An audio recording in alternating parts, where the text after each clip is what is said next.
Welcome, ladies and gentlemen, to the Select Committee on Energy Independence and Global Warming. Today, we have a very important hearing, and we very much appreciate everyone who is here and their willingness to participate. The Select Committee has held more than 70 hearings over the last few years.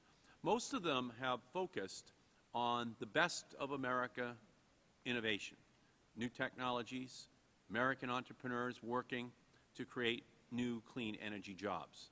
Unfortunately, today we must focus on a troubling issue, a fraud which has been committed on Congress. The subject matter of today's hearing is the fraudulent letters sent to Congress, letters that attempted to influence the vote on the Waxman-Markey clean energy legislation that passed the House in June. Our investigation has uncovered four main findings. Number one, more than a dozen fraudulent manufactured letters were sent to Congress questioning the Waxman-Markey legislation. Letters that featured text written by lobbyists, doctored on fake letterhead, and marked with forged signatures from civil rights, senior, women's, and veterans organizations. Two, some here today will claim these letters can be attributed to a temporary employee, when, in fact, this fraud chiefly resulted from a systematic lack of oversight and quality control mixed with a substantial disregard for the facts. Three, when the fraud was finally uncovered several days before the close affirmative vote for the Waxman-Markey bill, members of Congress who had received these letters were not informed of the fraud until after the vote had occurred. These events occurred within the context of a multi-million-dollar so-called shadow lobbying campaign launched by the coal industry to influence clean energy legislation. Our investigation uncovered millions of unreported dollars spent on shadow lobbying by the Coal Coalition. The story begins earlier this year, in June, as the Waxman-Markey bill was headed to the floor. The American Coalition for Clean Coal Electricity, a trade association funded by coal giants like the Southern Company, Arch Coal, and Peabody Coal, directed its PR firm, the Hawthorne Group, to manufacture a grassroots campaign questioning the Waxman-Markey legislation. This was nothing new. The Coal Coalition had been paying the Hawthorne Group at least $1 million a year for lobbying and consulting activities since 2000. In the first 6 months of 2009, Hawthorne was paid nearly $3 million by the coal companies for their work, and more than $7 million last year alone. With 2 weeks left before the vote, Hawthorne was under the gun to produce results. They turned to Bonner and Associates, a firm with experience generating letters to support shadow lobbying efforts. Bonner and Associates, a firm that regularly hires temporary employees to generate these letters, immediately hired a temporary employee who, within his first few hours on the job, manufactured 5 letters from the Charlottesville chapter of the NAACP seeking changes to Waxman-Markey. How was this employee so successful? Simple. The letters were forged. Did Jack Bonner or any other long-standing employee ask, how could a brand new employee get 5 letters in one day? Did they ask why these associations, like the NAACP, suddenly be willing to oppose the clean energy legislation? Did they ask that question? No. No one seems to have cared. Instead, these letters were simply sent to the targeted congressional offices without further review by Bonner and Associates, Hawthorne, or the Coal Coalition. Bonner and Associates has admitted they did not confirm the authenticity of the letters before they were sent to Congress, and neither did Hawthorne, nor did the Coal Coalition. Indeed, Bonner and Associates does not recall any conversations with Hawthorne or the Coal Coalition about oversight or quality control. But even worse, although the fraud was uncovered days before the vote, neither Bonner nor Hawthorne nor the Coal Coalition took any steps to inform the affected representatives. In fact, they were not told until weeks later. The Coal Coalition was willing to pay millions to peddle a point of view, but they were unwilling to spend a few cents to call the U.S. Capitol and clear the air. This point of view was based on scare tactics and misleading figures and had zero to do with educating the public on key issues. These subterranean lobbying campaigns, where millions of dollars are spent in the cynical attempt to buy the support ideas don't earn, have become a substitute for an honest exchange of views and distort the playing field away from other Americans longing to have their voices heard. Today's hearing examines how a process that takes place in the dark leads to fraudulent conduct. I've always believed that sunlight is the best disinfectant, and so we're here to see how this shadow campaign worked and why it went so terribly wrong. That completes the opening statement of the Chair. Now turn to recognize the ranking member of the Select Committee, the gentleman from Wisconsin, Mr. Sensenbrenner. Mr. Chairman, thank you for recognizing me. Let me say at the outset that no one appreciates frauds being perpetrated on them, whether it's the Congress and any of its members, regardless of party, whether it's corporations, and whether it's the American public.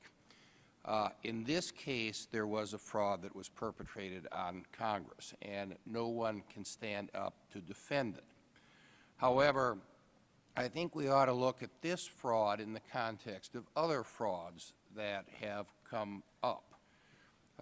With Bonner and Associates, they have recognized that one of their temporary employees committed a fraud. This temporary employee worked for them for all of 6 days. When they found out that there was a fraud that was being perpetrated, they fired the person, which was the right thing to do. They were under a contract with the ACEC, and they did not bill the ACEC, or they did not receive any payment for the services that they rendered. So when the boss found out what was going on, he did the right thing, and he also said that because of this, we don't want to be paid, or we will not accept any payment. Now, astroturfing, unfortunately, is an art that apparently has been really perfected, and it's been perfected on both sides of the aisle. I have a Business Week article from March 14, 2008, that talks about the secret side of David Axelrod. The Obama campaign's chief strategist is a master of astroturfing and has a second firm that shapes public opinion for corporations. And I would like to ask unanimous consent that this article be included in the record following my opening statement. Without objection, so ordered. Now, after the hearing that was first called by the chairman was correctly postponed because the rules were not followed, and I appreciate him recognizing that fact and postponing the hearing, there was another hoax that was perpetrated by people on the other side of the cap and tax issue, a group called Yes Men. And they perpetrated a hoax on the news media. They used the name of the U.S. Chamber of Commerce to get a room at the National Press Club. They got a press release out saying that the Chamber was changing its stand on the Waxman-Markey legislation, and it was only shortly before the press conference was supposed to start that the Chamber found out about it and went and canceled the press conference. But the damage was already done, and there were a number of media outlets, including the Washington Post and Reuters, that ended up running the story based upon the hoax that was perpetrated on them.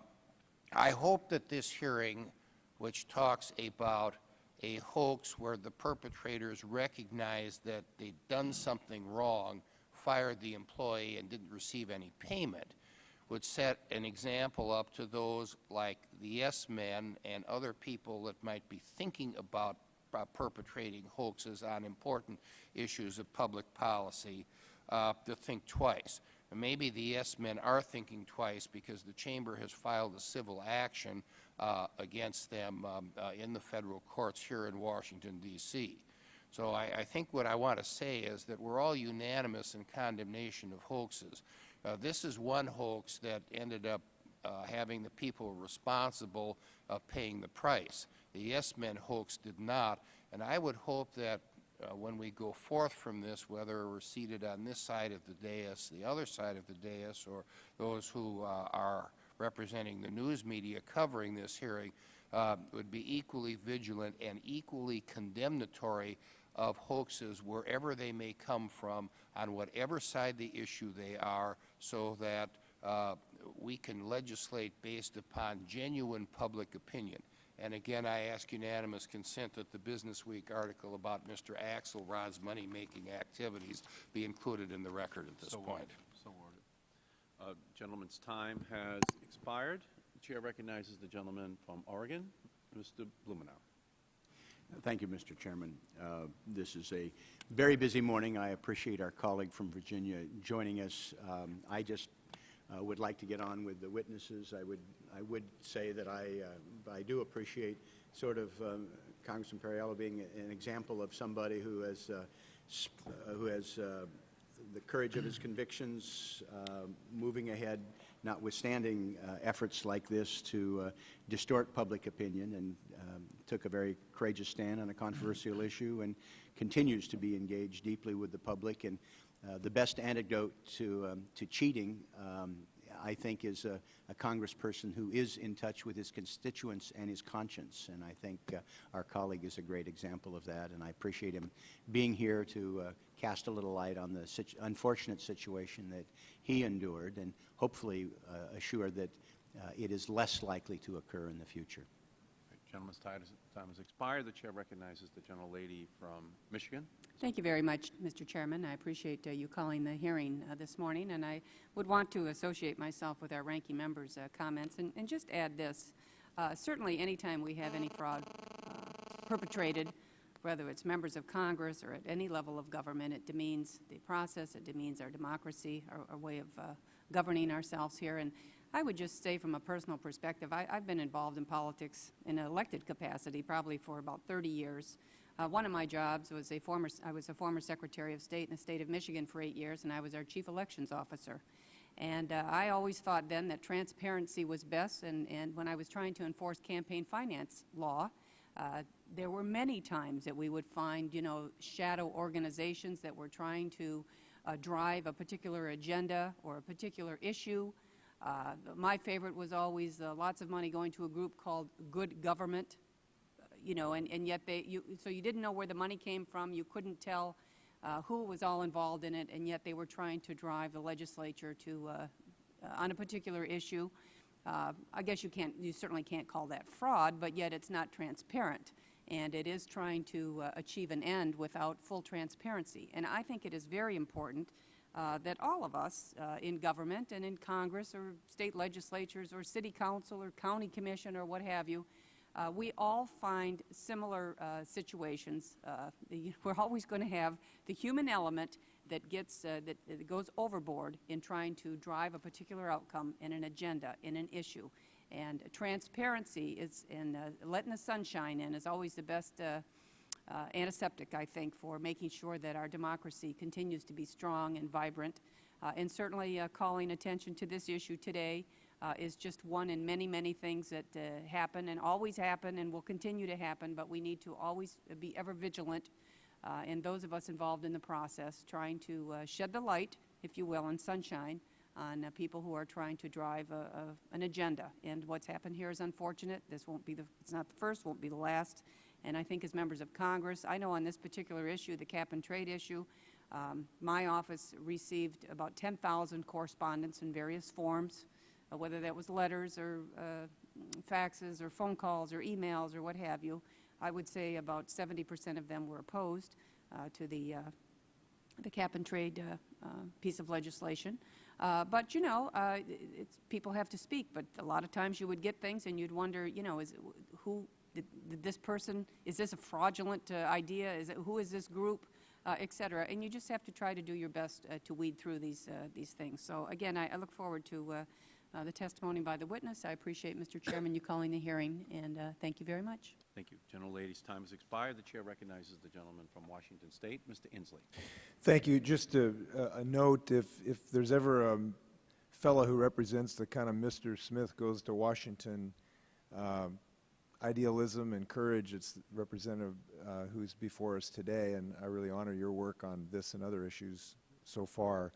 I just want to make two comments. First, we have seen this movie before, and it was the exercise by the tobacco industry to try to hoodwink and cover up the science of the devastating toxicity that they were involved in for decades. And it actually worked for decades. And we have seen a similar effort to hoodwink and defraud and deceive the American public now to cover up the toxicity to the world environment and ultimately to our own health of carbon dioxide and other climate change gases. And they have used every trick in the book, including the ones that we will investigate today. But I just want to note that they are now failing. The tobacco industry got its comeuppance, if you will, and justice triumphed ultimately. And that's what's going on right now in the climate change debate, where you see in the U.S. Senate, members of the U.S. Senate on a bipartisan basis finally coming out to move on based on the science, which is now becoming dominant in the discussion. The second thing I want to note is that this is not the only continuing effort to deceive the American public. I want to note a book called Freakonomics, or Super Freakonomics, that some authors wrote, that basically asserted we don't have to control CO2, we'll just pump sulfur dioxide up into the atmosphere and that'll solve the problem. They purported to quote a scientist named Ken Caldeira from Stanford, who's one of the predominant researchers in ocean acidification, to suggest that Dr. Caldeira didn't think we should control CO2, which is an absolute deception. Dr. Caldeira, I've spoken to personally. He's told me we have to solve ocean acidification.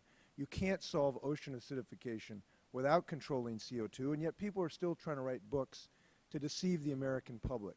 And we got to blow the whistle on them. We're blowing the whistle on one today. We'll continue to do it because ultimately science is going to triumph in this discussion. Thank you.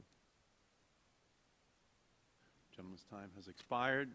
All time for opening statements has been completed, so we'll turn to our first witness, who is Congressman Tom Perriello, representing Charlottesville and other communities in the 5th District of Virginia.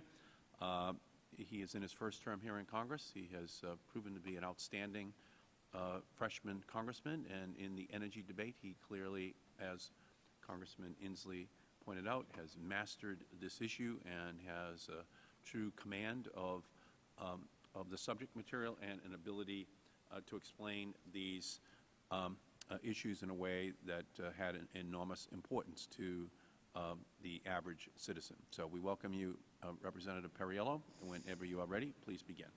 Thank you, Chairman Markey, Ranking Member Sensenbrenner, and respected members of the committee for providing this opportunity to speak today about the unfortunate tactics employed by opponents of the energy independence efforts here in the Congress.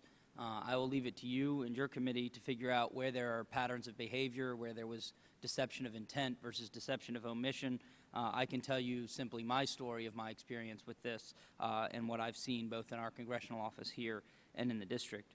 It certainly has pained me to see so many upstanding groups, including senior advocacy groups and American Legion posts, misrepresented and dragged into this debate.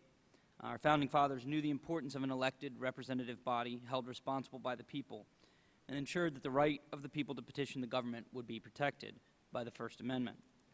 While politics has never been pretty, there are certain lines you just don't cross, like the forging of letters, and this must be taken very seriously. You don't get into politics expecting a game of pinochle, but you do expect a basic ability to know the will of the people when they call your office, when they write, when they show up at a meeting. And what I see here is a disservice not just to those who are advocating for the energy independence efforts, but also those who are genuinely advocating against. At the point that we have to ask deeper and deeper questions about how valid the phone call is, how valid the letter is, how valid the meeting with constituents are, we are undermining the effort of those on either side of the issue who take the time on their own free will out of their busy schedule to allow our elected officials to know their feelings. So I thank the Chair for holding this hearing today to bring light to this important matter and give attention as it deserves. My office, like many others, received a very high volume of constituent calls, letters, emails, and faxes in the weeks and days leading up to the final vote on the Clean Energy Bill. It is not only justified but admirable for citizens of this country to be so actively engaged in following such a piece of legislation, one that I believe will be one of the more transformative in a generation for rebuilding our competitive advantage and our national security. But while I hold strongly to the belief that this is key to the job creation and security of the next century, I also recognize that decent Americans can fundamentally disagree. Every member of Congress, regardless of whether or not they supported the bill, should value hearing from those who have deep concerns about the energy strategy of this country. This is the solemn and sacred duty we have as elected representatives. As my office worked to sort through the piles of correspondence after the vote, we were contacted by the Charlottesville-based organization Creciendo Juntos, a nonprofit network that tackles issues related to the Hispanic community in my district. A letter from Tim Freilich, who sits on the executive committee, informed me that a partner with the lobbying firm Bonner & Associates had contacted Creciendo Juntos to inform them that an employee of Bonner & Associates had faked a letter claiming to be from them. This faked letter was said to be a mistake, but Freilich, exercising his right of the people to petition the government for a redress of grievances, contacted my office to pass along the information about the forgery. This was the first my office was told of this or any other fake letter, despite the fact that it now appears Bonner & Associates and the American Coalition for Clean Coal Electricity that had hired them knew about the forged letters before the final vote. I leave that to your committee to determine. After being notified about this letter, my office noticed similarities in the wording of the letter with others they had been sorting. Going back through the correspondences, my staffers found 5 more forged letters, these purportedly from the Albemarle Charlottesville branch of the NAACP.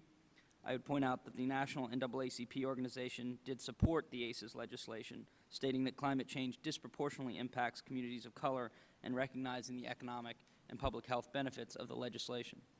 Since the forged letters were revealed, the National NAACP has said it is diametrically opposed to the claims made in the forged correspondence. Since this time, other forged letters have been discovered, claiming to be from other groups, including 2 wonderful seniors organizations in my district, the Jefferson Area Board for the Aging and the Senior Center Incorporated, as well as a local American Legion post. Forged letters sent to other members of Congress have also been uncovered. Forgery and identity theft and attempting to influence members of Congress not only does a disservice to those who support the legislation, but also to those who oppose it. If members of Congress have to view voices of opposition with suspicion or doubt, it hurts the opposition's cause and our national debate on the whole. As for me, I will not change my dedication to listening to my constituents and treating their opinions legitimately, but clearly there are AstroTurf and other types of tactics that are expanding, in my mind, a corporate capture of government. As the ranking member mentioned, this can occur on both sides of the aisle. But as we see more and more influence of money and corporate influence in this decision-making process, the greatest antidote, the greatest counterweight is people power. Regardless of where the people are in the ideological spectrum, it is ultimately in a democracy their accountability that should matter the most. Where that is undermined through such deceitful tactics, we all lose, regardless of our position on this particular bill.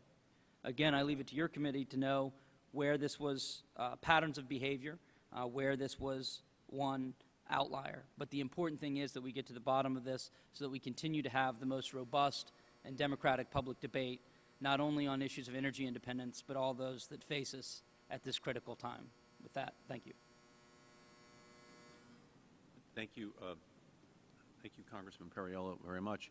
The Chair will recognize himself and ask you, what was your reaction when you learned that letters, fraudulent letters, had been sent to your office seeking to elicit a negative vote from you on the Waxman-Markey clean energy legislation as it was about to be voted on the floor of the House, floor of Congress? To be honest, at first there was very little shock. Nothing shocks me in this business anymore. I think we've all probably on both sides of the aisle had negative TV ads run about us that we think have no bearing in truth and other things, and we just learn to be a little bit numb to it. but it was actually the visual that shocked me, seeing the actual taking of the letterhead and of such respected organizations, both nationally and locally, that really did shock me and say this is a conscious level of forgery that's very different than a lot of the manipulations that go on in our politics today. So if someone thought this was okay, either this was a really bad apple or there's some incentives that are very much in the wrong place here that's driving this process, and it seemed worthwhile to do our due diligence on the office side to see what else we could find. Well, in the short run, do you think that fraudulent activity, as we have seen, does help those who want to oppose legislation, clean energy legislation, as it moves through Congress? You know, I can't speak for other members. I know for me, you know, when we try to figure out where folks are on the bill, there's never consensus in my district. You want to use every avenue you can. You use, obviously, the calls coming into the office. You proactively go and try to meet with groups. Many of the groups that are here are groups that I call on a regular basis to talk to and hear their opinions on things. So some of it seemed a little naive to think that we wouldn't actually eventually have those conversations. So, you know, each member is going to make their decisions in their own way. I think most of us try to consult our constituents and consult our conscience, as Mr. Blumenauer said, and try to reach the right opinion on that.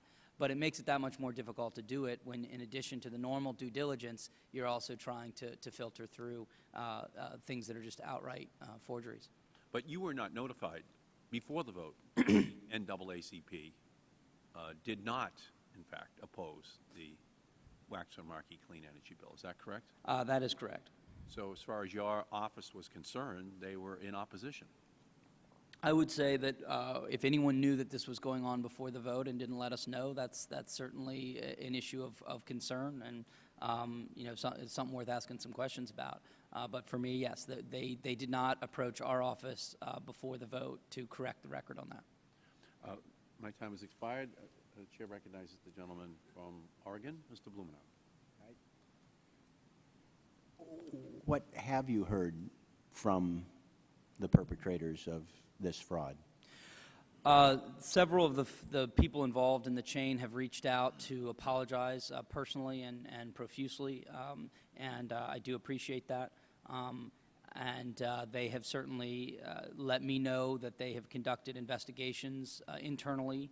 And again, you know, I'll leave that to your committee to figure out whether those have taken place, whether they're sufficient. But I did appreciate them reaching out to apologize.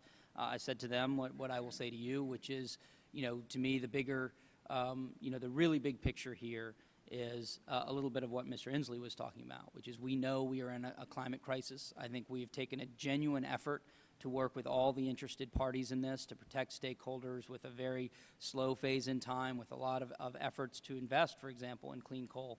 And to me, the most important thing is when you try to work together with all of the stakeholders to come up with a fair deal, it's then, you know, not entirely pleasing when the response to that is to be told it's Armageddon by the very groups that you were working with. But in terms of the fraud itself, I will commend them for taking proactive efforts to track me down personally and apologize. And when did they track you down and apologize? I don't remember, but it was about the time this started to break on the Daily Progress, one of the top local papers in my district. You had discovered it before. Yes. And it was in the press before. My understanding is they had reached out to Creciendo Juntos on their own.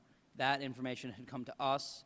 The newspaper, I don't remember the sequence between Creciendo Juntos talking to us versus the paper publishing it, but they broke that story, and it was subsequent to that we were contacted about setting up a phone call for that. So that you were contacted after this other stuff bubbled, you found out, and significant period of time after the actual vote occurred? That would probably have been, you know, a matter of weeks, not days afterwards, but I can try to track down the exact time when those calls occurred. And did they give any indication why they didn't tell you this before the vote since they knew? Well, I think different people knew at different times, and again, I haven't done the deepest due diligence on this. I know that's in your hands, but I think that that as these things are set up, often there are 6 or 7 layers between the actual actors and the person who's forging the letter. So I don't think it's at all a stretch to say that some of the folks in that chain had no idea this was going on and didn't know until it broke in the papers, would be my guess. And I think there were probably some very decent and honorable people who got caught up in this and really regret it and were very serious about it. I think, my best guess would be that there were others further down that chain who knew exactly what was going on. But You have an extensive background in working with people, advocacy, some community, I hate to use the term community organization, but you have a background of working with groups like this to try and articulate concerns, communicate them, solve problems long before you got involved in elective politics. So I would ask just maybe your judgment as a semi-informed professional, when you have groups that are tasked to try and create public demonstrations, and it is outsourced, and it is, you mentioned layers upon layers, and we're seeing this. Doesn't it almost invite this sort of, it's just a matter of degree in terms of the more buffering, isn't it, the harder to actually give an honest expression of what people feel and what they need? Well, at the risk of resorting to the you-know-it-when-you-see-it logic, I think that there is a blurring of that line, and certainly August was an example of that. As you know, I did over 100 hours of town hall meetings in my district during August, and the vast majority of people, constituents who attended that, were there absolutely on their own free will. They genuinely had strong concerns either for or against the bill, against health care reform, about fiscal responsibility. There were other folks who were not even from the district or other things, and there was obviously a lot of orchestration on the talking points level. So how do you distinguish the genuine concern of people from some of these tactics? Where do you put, for example, things that just make it a lot easier for people to participate, such as calling and saying, just press 1 and you'll automatically be connected to your congressperson? Well, in my mind, that's an absolutely legitimate and positive thing to be getting people connected. Obviously, if the information before that press number 1 is false and scare tactics, then it sort of moves down that line. Okay. So from an organizing perspective, I think most people care deeply about what's at stake in these debates, but most people are also extremely busy trying to find a way to provide for their families. And where we can do genuine efforts to bring people together, whether as an organizer or an official, I think that's a positive thing for promoting public debate. Thank you. Thank you, Mr. Chairman. Thank you, Congressman Perriello. I think that the work that you have done in less than a year in office sort of is a fascinating experience in being connected with constituents, and even this unfortunate episode is useful, and I deeply appreciate your contributions. Well, thank you. And again, I do think there are folks in the Clean Coal Coalition who have been very active and positive and constructive in this debate. And I think as we do look at this, we want to make sure we don't paint everyone with the same brush. I hope you will be able to get to the real core of what was at the base of this. Great. Gentleman's time has expired. The chair recognizes the gentleman from Washington State, Mr. Inslee. Thank you. I really do consider this a serious thing, because it affects not just you, but all of us in Congress when this kind of happens. It diminishes our confidence and our ability to communicate with our constituents. So I do consider it a serious thing. The research that I'm looking at as far as the staff investigation suggests that not only sort of an underling of this organization sent these fraudulent letters on multiple occasions, not just one, but that supervisory personnel learned of this fraudulent activity several days before the vote took place on the Waxman-Markey bill. On June 22nd, 23rd, it suggests that the supervisory people at Bonner & Associates became aware of this. Then the vote took place a few days later on June 26th, but there was not any attempt to notify you of the fraud till July 1st. It was not successful effectively till July 13th. Has the companies given you any explanation why, even when supervisory personnel was aware of the fraud before the vote, that they waited until after the vote to let you know about the fraud? The people who reached out to me were from the Coal Coalition itself, and I think their issue, if I recall, and I'm sure you can ask them, was that the information had not reached them before the vote. But I don't want to put those words in their mouths. I think that's just a question you'll have to ask them in terms of when they knew and why they didn't let us know immediately. I think everyone would agree that that's there, and also, you know, I used to do some war crimes prosecution work in West Africa, as you know, and the issue with command responsibility was always not just whether you ordered it, but did you know or should you have known that certain things were going on.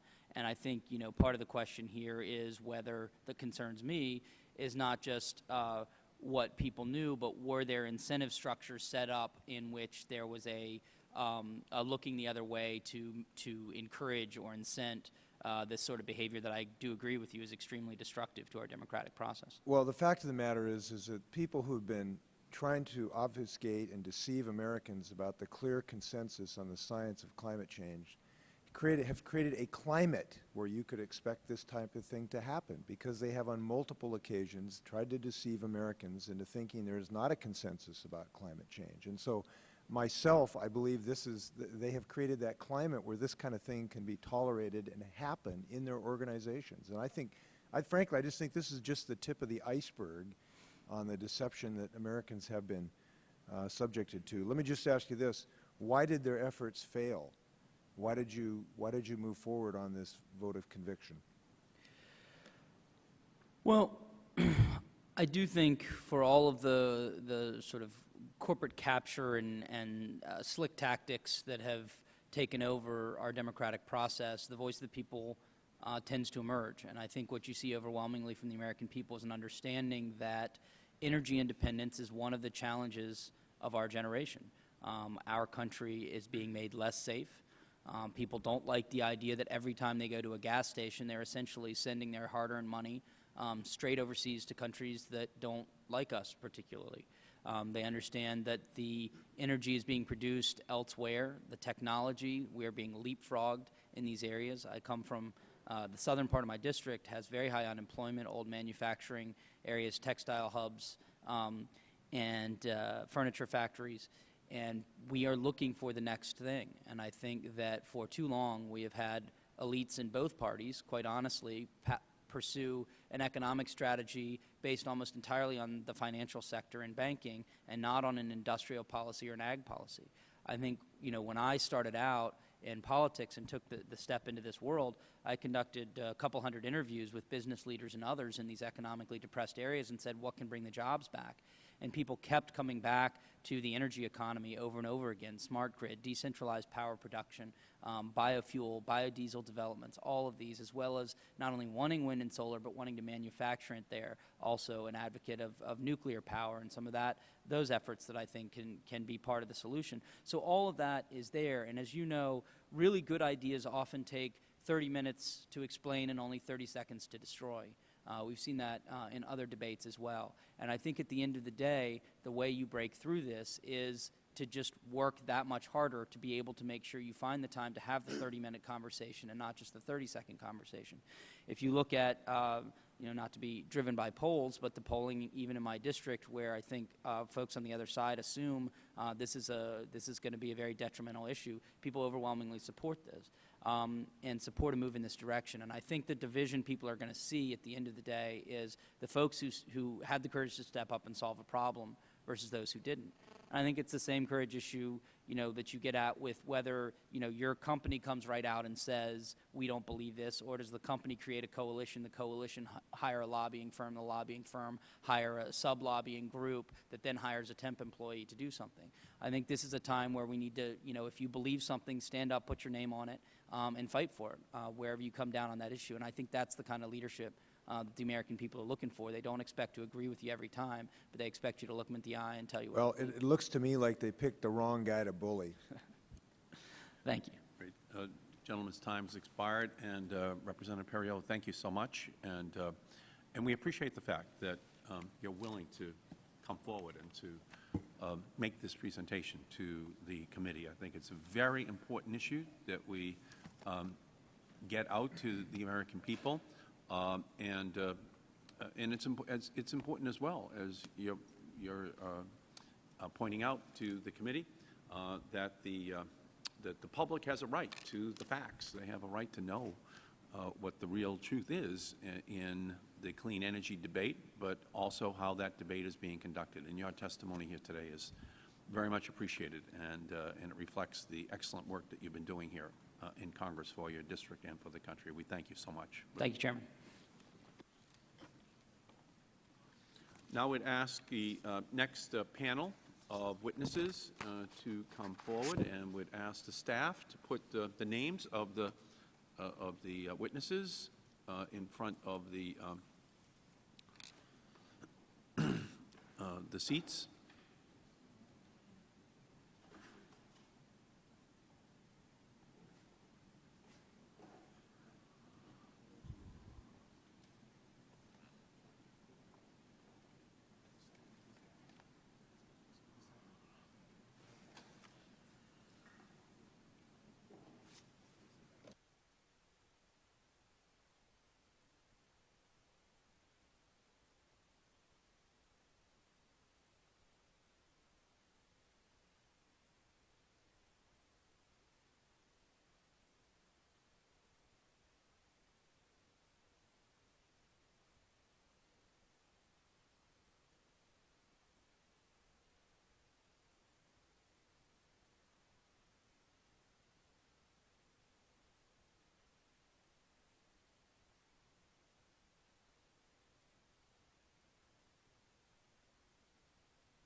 President for Advocacy and Policy.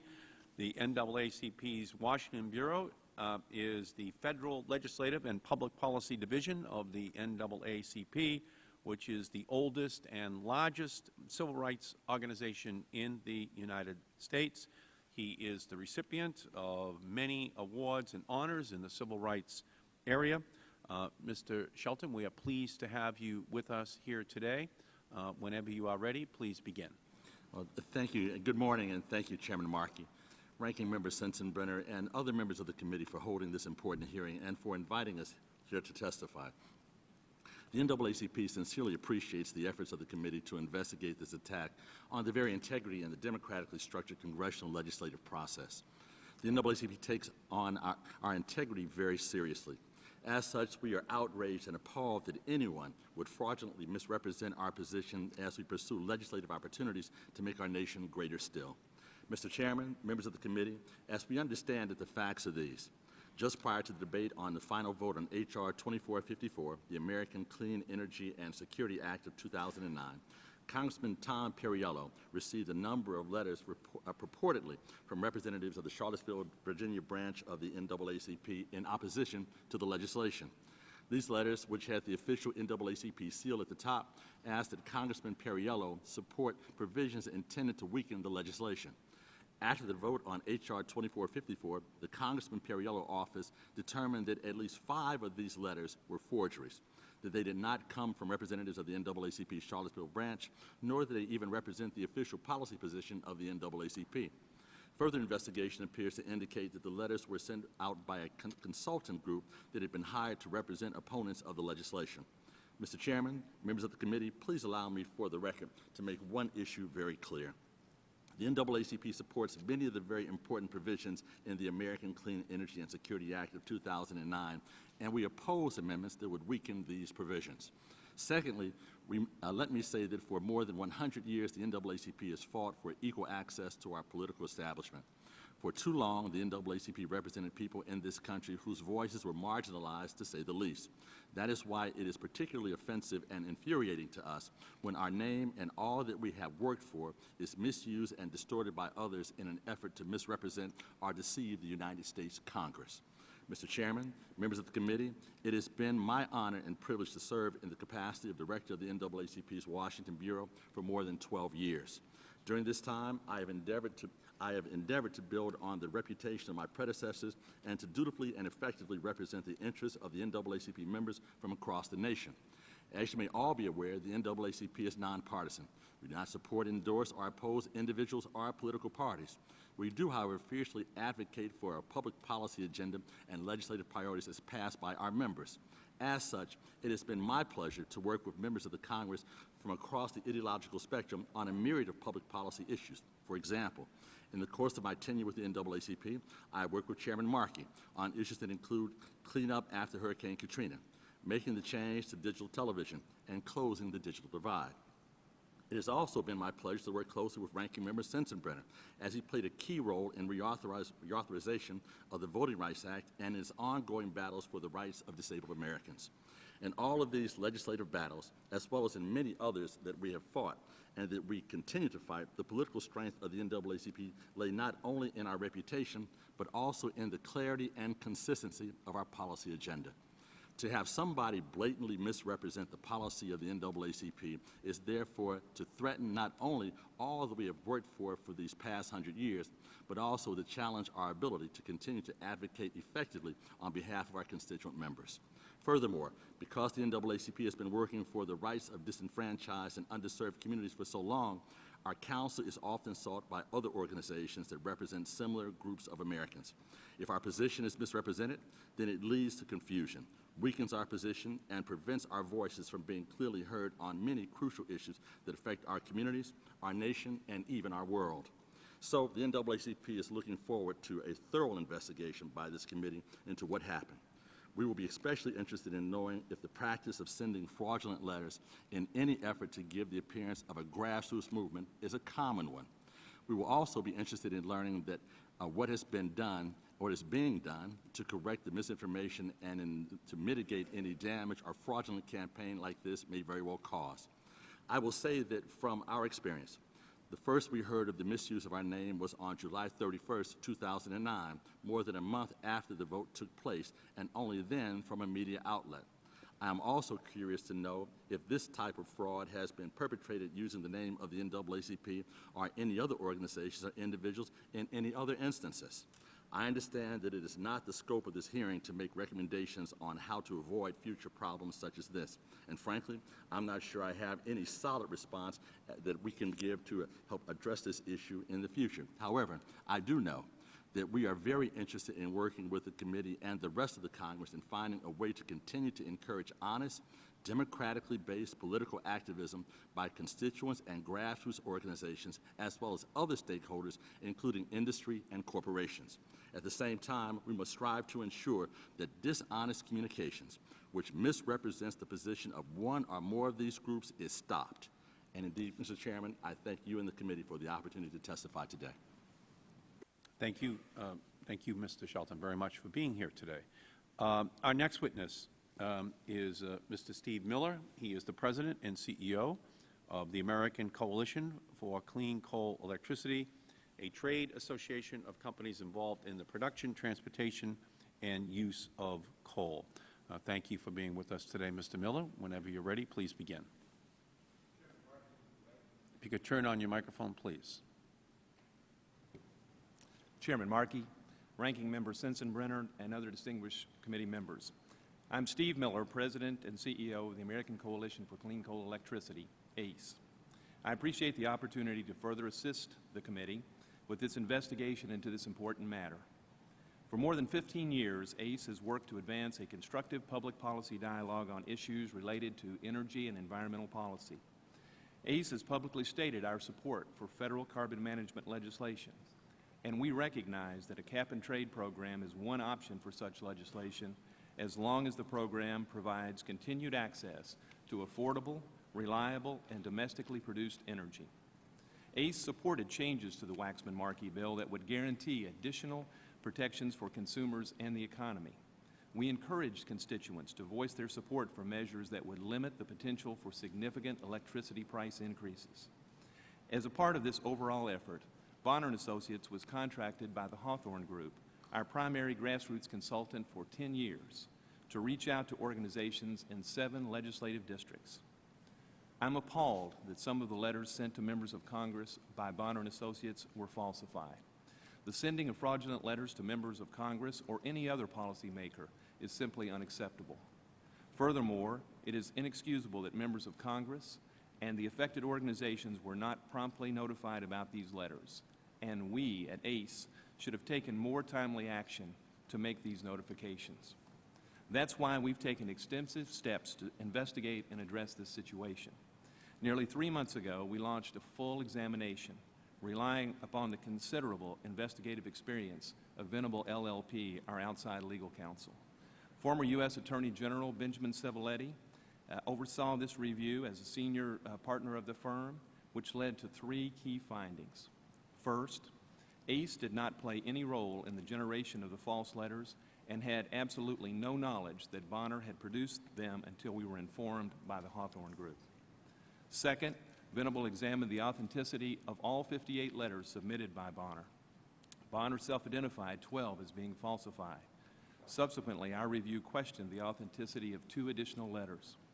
As soon as we identified concerns about these letters, Venable alerted Select Committee staff, and ACE notified the member's office. Third, Venable examined ACE's response after first being notified about the falsified letters in late June. At that time, ACE instructed Hawthorne that Bonner & Associates should immediately notify the affected members of Congress and organizations.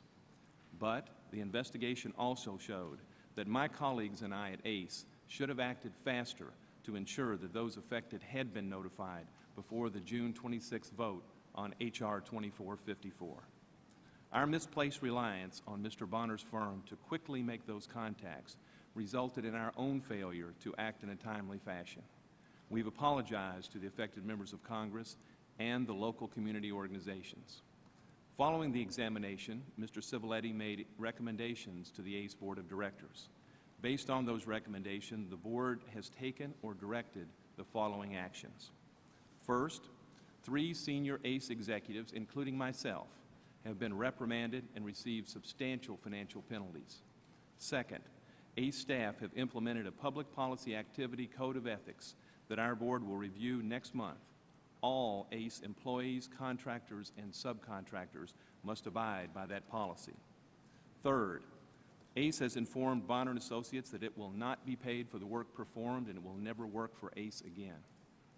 Fourth, ACE will recompete its primary contract for grassroots outreach.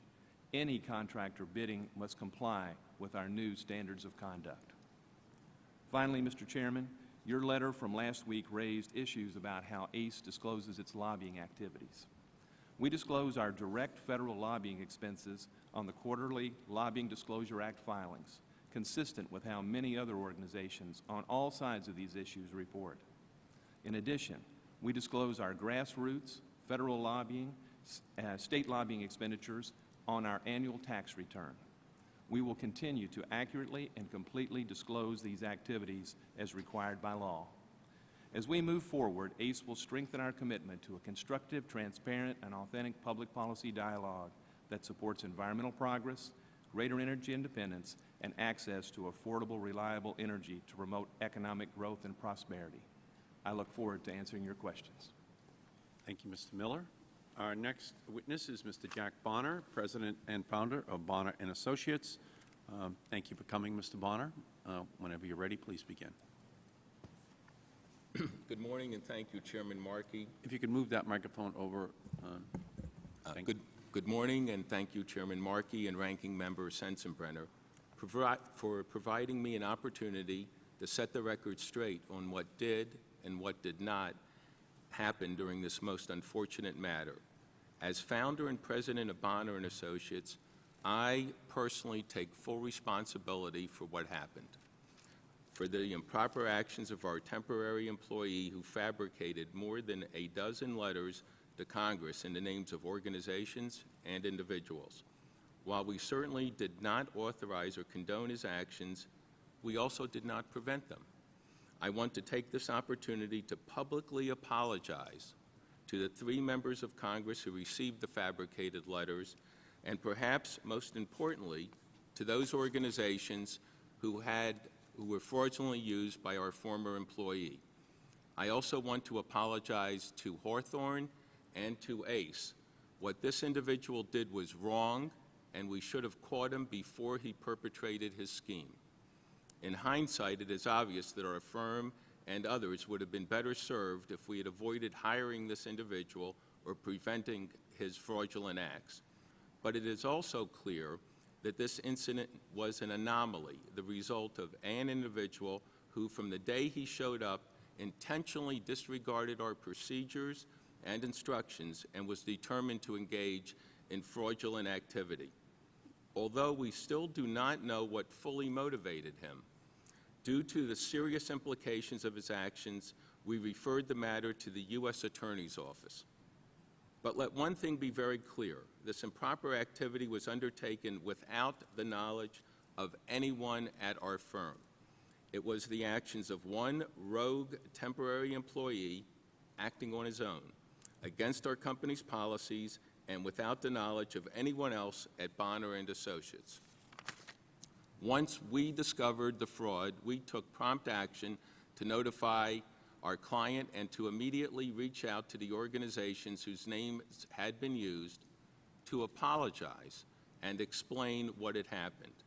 While we did attempt to contact congressional offices to which the letters had been delivered, I should have personally taken immediate steps to contact those offices. While this was a fraud perpetrated against our firm, the manner in which it was done has demonstrated to me the need to develop and implement in every instance a more robust internal control system, and that is exactly what we are doing. We have developed and implemented a 5-point action plan to earn back our reputation. All 5 corrective actions have already been implemented, and they include: 1, Action 1, 100% callback verification of all groups that have signed statements of support to elected officials before any letter is delivered. Action 2, all temporary employees review and sign an ethics policy before their employment begins. Action 3, all resumes of prospective temporary employees are verified by permanent Bonner and Associates staff before temporary employment begins. Action 4, all new employees must complete an ethics training course and must pass an examination administered by permanent B&A staff to ensure the full understanding of B&A's ethics policies. Action 5, B&A has retained an independent ethics advisor who is well regarded as maintaining the highest standards and independence. The ethical standards advisor will review our policies and work with us to continue to improve our internal quality control system to the highest standards. I am pleased to inform you, sir, that Professor Dr. James Thurber, a leading expert in the field, has agreed to serve in this capacity. Let me now take an opportunity to explain the events surrounding the fabrication of these letters. On approximately June 10th, we were retained under a contract for $43,500 by a public affairs firm, the Hawthorne Group, to identify and attempt to solicit the support of veteran, minority, and senior organizations.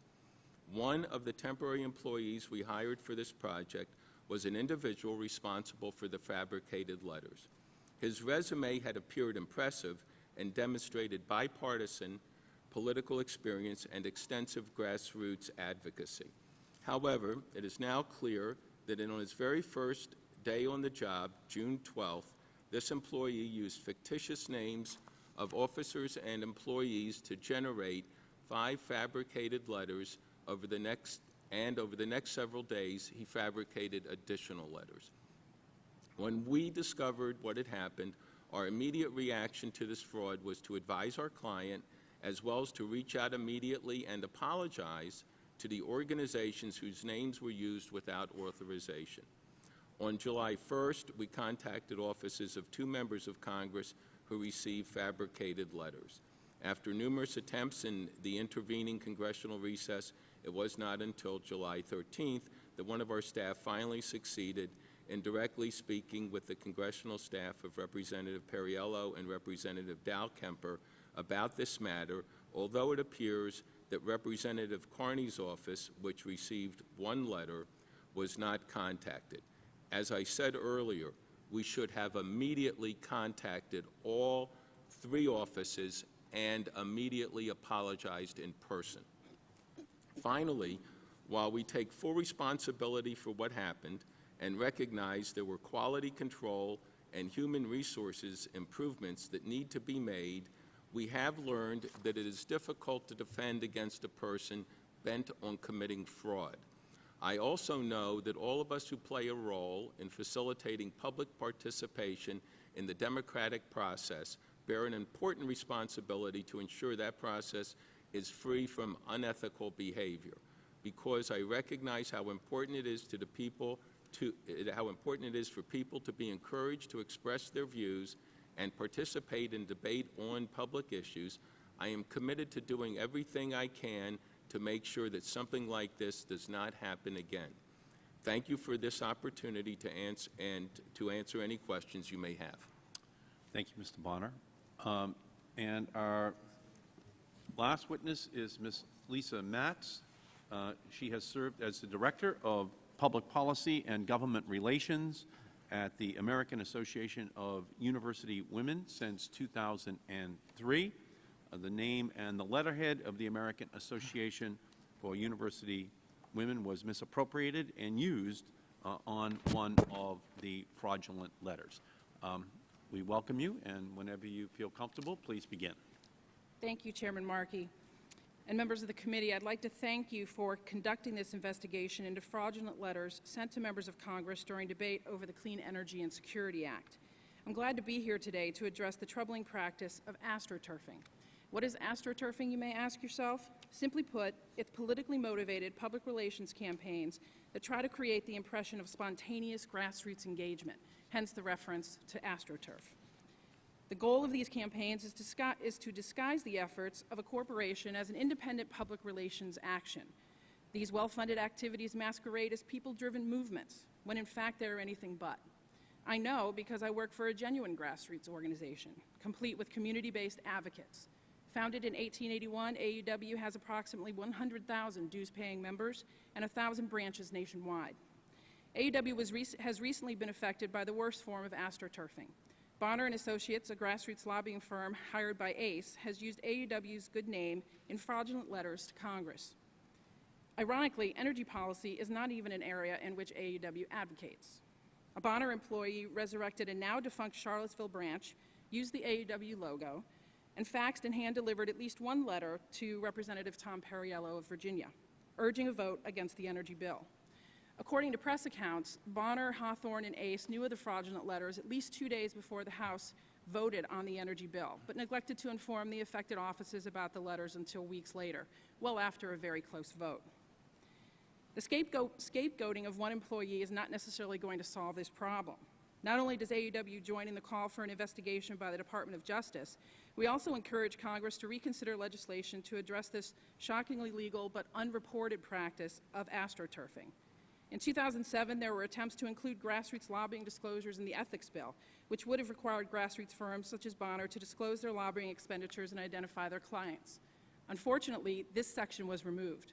AEW urges Congress to revisit this issue in the light of these revelations. Our members are a conscientious, persistent, and outspoken lot, as probably one or more members of this particular committee can attest. Perhaps the most poignant response came from Willa Lawal of Virginia. She wrote, "As a former president of the Charlottesville AEW branch, I was shocked to learn from Gwen Dent, our past president, that the cited letter used her home address without her permission and cited the name of our dear lamented longtime historian, Ann Waldner, who died before the cap-and-trade issue ever came up. So not only were Bonner and Associates engaging brazenly in theft of the AEW logo, they left the theft of address and identity was grossly insulting," end quote. So they used the address of one AEW member and the name of another AEW member who happened to be dead, also from a branch of AEW that was no longer in existence. One of the more disturbing elements of this mess was that Bonner never contacted AEW directly. We confirmed with our Virginia State affiliate that they had been contacted by ACE, but since there's no longer a Charlottesville branch, our members were confused as to what was actually happening. When it was clear that there was no branch and that they were dealing with grassroots advocates rather than paid staff, Bonner and ACE should have immediately called AEW's national headquarters. Unfortunately, they did not. Instead, like the NAACP, AEW found out about our involvement in this situation in a way no one wants to hear such news, in a newspaper. Because of our active membership, AEW is respected in Congress. Perhaps this is why corporate lobbyists used our good name to try to unfairly sway the outcome of the energy bill.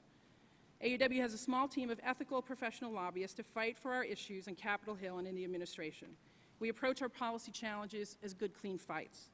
I'd like to note as well that objections to the practice of astroturfing and the fraudulent letters that resulted is not about partisanship. It's about something much more fundamental.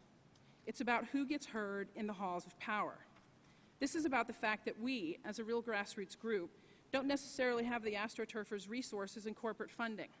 According to media accounts, ACE spent over $11 million in lobbying in the second quarter of this year alone. That's on pace to spend roughly $44 million for the year. AEW and similarly affected nonprofit groups spend a fraction of this amount. But what groups like us have always had is the honest, earnest voices of our members. When Congress receives a letter from our members, it's critical that they feel confident that they are being contacted by real people committed to the mission of AEW, not a phony who is trying to undermine the principles of our representative democracy. If corporate-driven astroturf campaigns start corrupting the integrity of that commodity, the power of constituent voices, what tools are concerned citizens left with to improve our communities? Quite frankly, it's possible that other unrelated but just as fraudulent letters have been sent to the House and the Senate over the years. That is not a partisan issue, it's the reality, and it undermines citizens' confidence in their elected officials and their government. AEW believes it's important to call attention to these unscrupulous practices in addition to protecting our good name. Mr. Chairman, I have a great job at an organization that has a worthwhile mission. We have worked for more than a century to build our reputation and keep our name untarnished. AEW members have used their collective voices to break through many barriers for women and girls. The notion that someone would come along and co-opt that name or attempt to harness that collective voice under false pretenses is a breathtaking and very personal deceit. I'm pleased to be here today and to add our voice to the call for reform. I welcome your questions. Thank you, Ms. Matz, very much. We thank the witnesses for their testimony. The chair will recognize himself now for a round of questions. Mr. Bonner, you learned of the fraudulent activity on June 22nd or 23rd of this year, 4 days before we actually had the vote on the floor of the House of Representatives on the Waxman-Markey bill. Why didn't you take action before June 26th, before the vote on the floor of Congress, to let the members of Congress know that the NAACP that the university women were not in opposition to the clean energy legislation. Mr. Chairman? Could you turn on your microphone and move the microphone? Mr. Chairman, I am personally very sorry that I did not immediately go up to the 3 members involved, sit in their office until I was able to talk to somebody and tell them directly what had happened. We've put in place measures to make sure this never happens again, but should it ever happen again, whether I was asked by the client or anyone else, I should have been up there. We were wrong not to be up there. I should have sat there and made sure that the 3 members knew. We reached out to the organizations that were victims of this fraud to make sure that they knew about this, and we started that immediately. But the members of Congress should have been contacted. I take responsibility, sir, for not doing that. Now, why was it so hard for anyone who worked at Bonner not to meet with the members personally, but just to make a phone call to let them know that you had identified the fact that the NAACP, the university women, were not in opposition? Those are not insignificant organizations in our country. That really does put a thumb on the scale against clean energy technologies, and word would spread on the House floor as to why particular members might be considering opposing the legislation. Why could a phone call not have been made from Bonner to those 3 members so that they and their staffs would not be representing that these very distinguished organizations were in opposition to the legislation? Well, Mr. Chairman, we should have done that, and we should have gone beyond the call, and I should have personally sat there to make sure the message got through. Regardless of how little or how much effort that would have taken, it should have been done, sir. Did you personally know that the vote was taking place? No, I didn't know when the vote was taking place. I do know when we discovered the fraud. And you're saying that you just didn't have processes in place at Bonner to notify people when a fraud was, in fact, being perpetrated, and as a result, those extra 3 or 4 days, the critical days before the vote, there was no notification of the members of Congress that the NAACP was not in opposition? Mr. Chairman, we're a grassroots firm. We're not a lobbying firm. But having said that, we should have found a way to make sure that the Hill was notified promptly by us immediately. We have put in place these 5 steps to make sure that that can't happen in the future, because no letter will go up to the Hill until we have another person at Bonner & Associates, a permanent staff person, has verified that that letter is legitimate at the 100% level. No letter to any elected official, Mr. Chairman. So you say that you didn't know when the vote was going to occur, but that was about as well advertised a moment in legislative activity as could possibly exist. A deadline had been set. We were going to have the vote before we broke for the 4th of July. And earlier in that week, Bonner did receive the information that would have made it possible for those members of Congress to know that these very distinguished groups had not, in fact, issued statements in opposition to the legislation. So when you say you didn't know, what were the processes that existed inside of your company to ensure that when fraudulent activity had been identified, that it would trigger an immediate rectification because it could have a profound negative impact on historic legislation passing through Congress? As I said, we're a grassroots firm, not a lobbying firm, so we weren't following precisely when that vote would occur. However, regardless of whether the vote was in 24 hours or 3 weeks away or whatever point in the future, I feel I personally should have gone up to the Hill and made sure that members knew that whether the vote was the next day or 2 weeks later. Well, we have a letter here which had been sent from your organization, from the NAACP, saying to the member of Congress, you are about to vote on important environmental legislation, the Waxman-Markey bill. And it's signed here by Sheila Dow, NAACP, Charlottesville. Now, you knew by June 22nd or 23rd that this was not accurate. And that was internal information inside of Bonner. So what happened? Why didn't Bonner make this public? Why didn't they correct this mistake? Why didn't you let Congressman Perriello know that this was not accurate? This is no insignificant group in Virginia in terms of its impact on the decisions made by a congressman in terms of how they should be voting.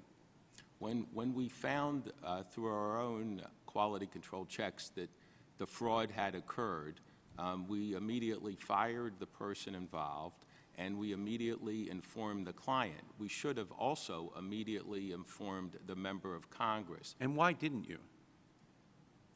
The reason we didn't is we felt our first responsibility, a responsibility of our firm as a grassroots firm, was to get to the organizations involved in a very open way and tell them that we, Bonner and Associates, had made this mistake, and that we apologized to these groups directly, and that we, as soon as we had found that this fraud had been committed by this temporary employee, fired that employee. And we should have also, as I look back on it, sir, and as I look forward to the future, should have immediately informed Congress of it at that moment. Well, again, these letters were targeting some of the swing voters on this issue. And all reports for the preceding 2 weeks was that this was going to come down to a small handful of votes, determining whether or not success was possible in passing the legislation. So the information that these members of Congress had in their office on the day that the vote was cast, June 26th, Friday of that week, was that the American Association of University Women, the NAACP, veterans groups were opposed to the legislation, which, if they relied upon that, could have actually resulted in the defeat of the legislation.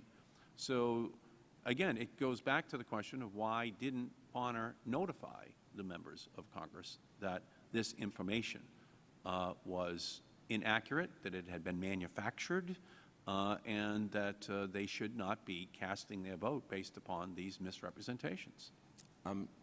Mr. Chairman, we should have done that.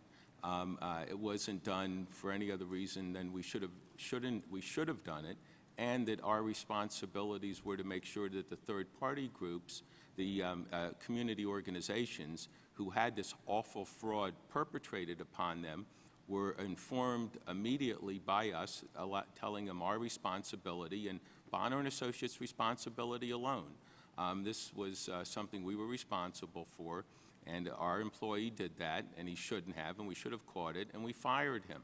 I would say from this experience, Chairman Markey, we would, going forward, immediately inform the members of Congress. I have no knowledge of whether the members were swing votes or not. We don't lobby. We just go and get advocacy work done.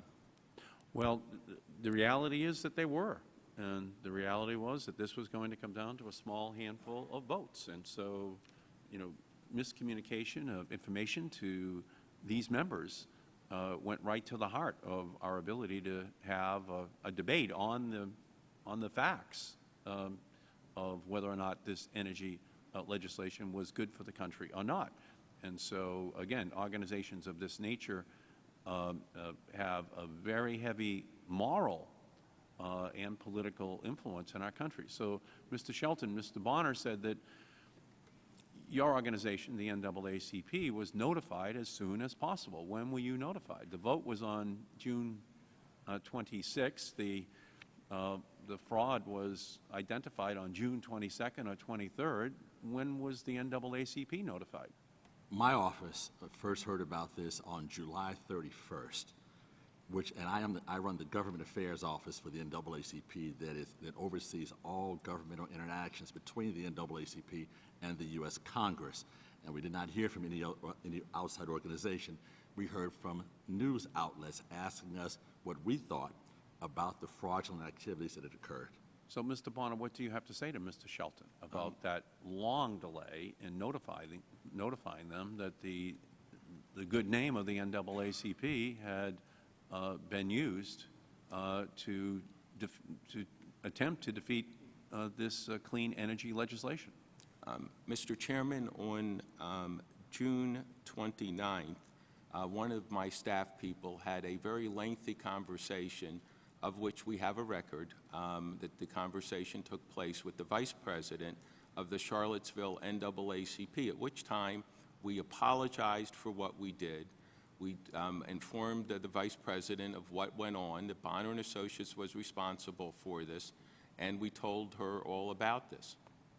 On June 29th, 3 days after the vote had occurred. Yes, sir. Now, what do you have to respond to that, Mr. Shelton? It is outrageous that very well they would wait that long to try to correct the record on a process that is so sacred to our very democracy, sir. Very well indeed it is outrageous, and they should be ashamed of themselves for carrying on this kind of fraudulent behavior.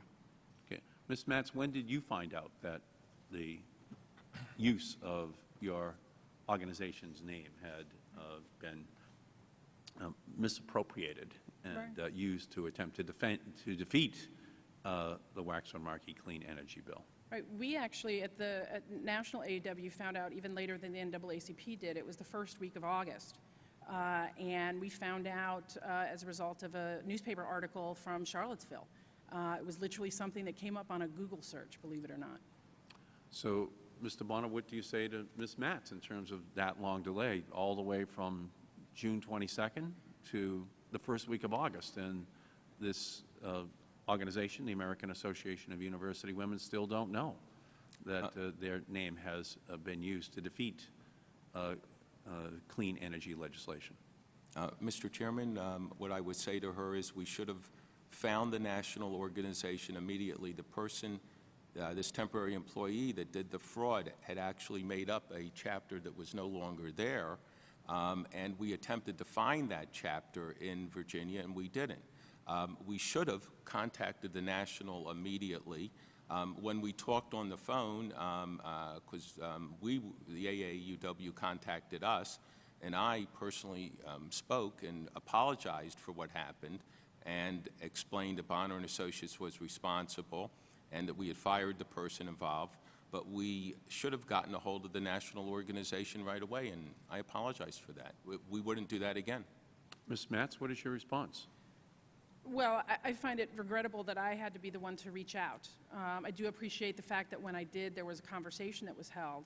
But there's a couple of things that I would question. Number one, as a grassroots lobbying firm, I find it hard to believe that they were not involved in the targeting of members, because grassroots folks worth their salt do targeting in terms of figuring out who they need to spend their time on to try and influence votes. The other thing I would say is that not knowing when the vote is seems also a little disingenuous, because how could you know when to stop doing your grassroots advocacy work if you didn't know when the vote was?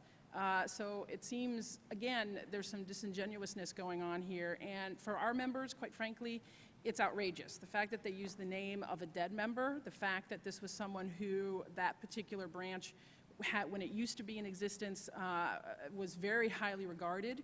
Our members are incredibly distressed. One of the things the AEW relies on is not only a good name, but the fact that we have women who come up to the Hill every week that Congress is in session to talk to members of Congress. And the fact that they now are worried in some respects that when they go into an office that someone won't believe that this is actually our position is incredibly distressing to them. Great. My time has expired. The chair recognizes the gentleman from Washington State, Mr. Inslee. Well, all I can say is give me a break that senior executives know about this defrauding Congress, but somehow, despite the fact that you're hiring lobbyists by the army full, you can't tell us until after the vote that there's been this defrauding going on. Give me a break. Mr. Miller, would you agree that your organization, on behalf of a part of the coal industry, is partially responsible for defrauding Congress in this context? Mr. Inslee, the investigation, internal review done by Venable and overseen by former Attorney General Civiletti, found without question that we did not have any knowledge and did not in any way direct that fraudulent letters be done. The investigation further showed, however, that our reliance on Mr. Bonner's firm was misplaced. We relied on him for basically 3 reasons for our failure to act before the vote. Number one... Let me just, for a moment, I'm just trying to get to kind of a yes or no, and then I'll allow an explanation at the end. Do you think that your organization was partially responsible for defrauding Congress in this context? Fraudulent activity, no, sir. I do not believe ACE... Do you think you're partially responsible for misleading Congress in this context? I believe that our organization had an obligation, and now, based on 3 months of thinking about this issue every day, clearly we had a responsibility to draw a line at a certain point before the vote. So the answer is yes. You were partially responsible for misleading Congress. Just say yes or no. We are partially responsible for the failure for the affected members to not be notified. Well, let me suggest that this really is in a bit of the tip of the iceberg, because I think you're responsible in a lot of other ways as well. I'm holding the talking points for ACE of phone calls that I'm told they're made, and it's about what you advise people to call and tell potential voters. Were you familiar with this text to be used in these phone calls? Mr. Inslee, I don't have a copy of the particular item that you have. I'd be glad to take a look at it. Well, it says, it talks about, this was from committee staff, I'll just read it to you. Because this is a whole nother issue of misleading Congress, frankly, that goes beyond even misidentifying who was calling. Because you paid an outfit to call and say this. Have the caller call a citizen and say, how much do you pay for electricity? What would you cut out of your budget if your utility bill went from X to parentheses double parentheses every month? Would you write a letter to help stop that from happening? Close quote. You hired an agency that was apparently calling citizens, and I'll hand this document to me. I'm sorry I don't have it for you right now. I'll just give you the whole document in a minute. But apparently you hired an agency to call people and effectively tell them that something was going on in Congress that had the potential of doubling their electricity, which is just wholly wrong and fraudulent. And this goes beyond simple a misidentification who's calling. It goes to a deeper issue as to what you're telling the citizens. And it's consistent with all of your other ads you're running and all of these newspapers trying to scare the bejesus out of citizens, thinking we're going to be doubling electrical bills as a result of Waxman-Markey. And this is a deeper defrauding of the people in Congress beyond the simple misidentification. And I would ask you to respond to that. I'm going to ask staff to give you this and ask Mr. Bonner to take a look at this script. And first, Mr. Bonner, tell me, is this an accurate depiction of the script that your callers used as part of this contract? He'll hand it to you in just a moment here.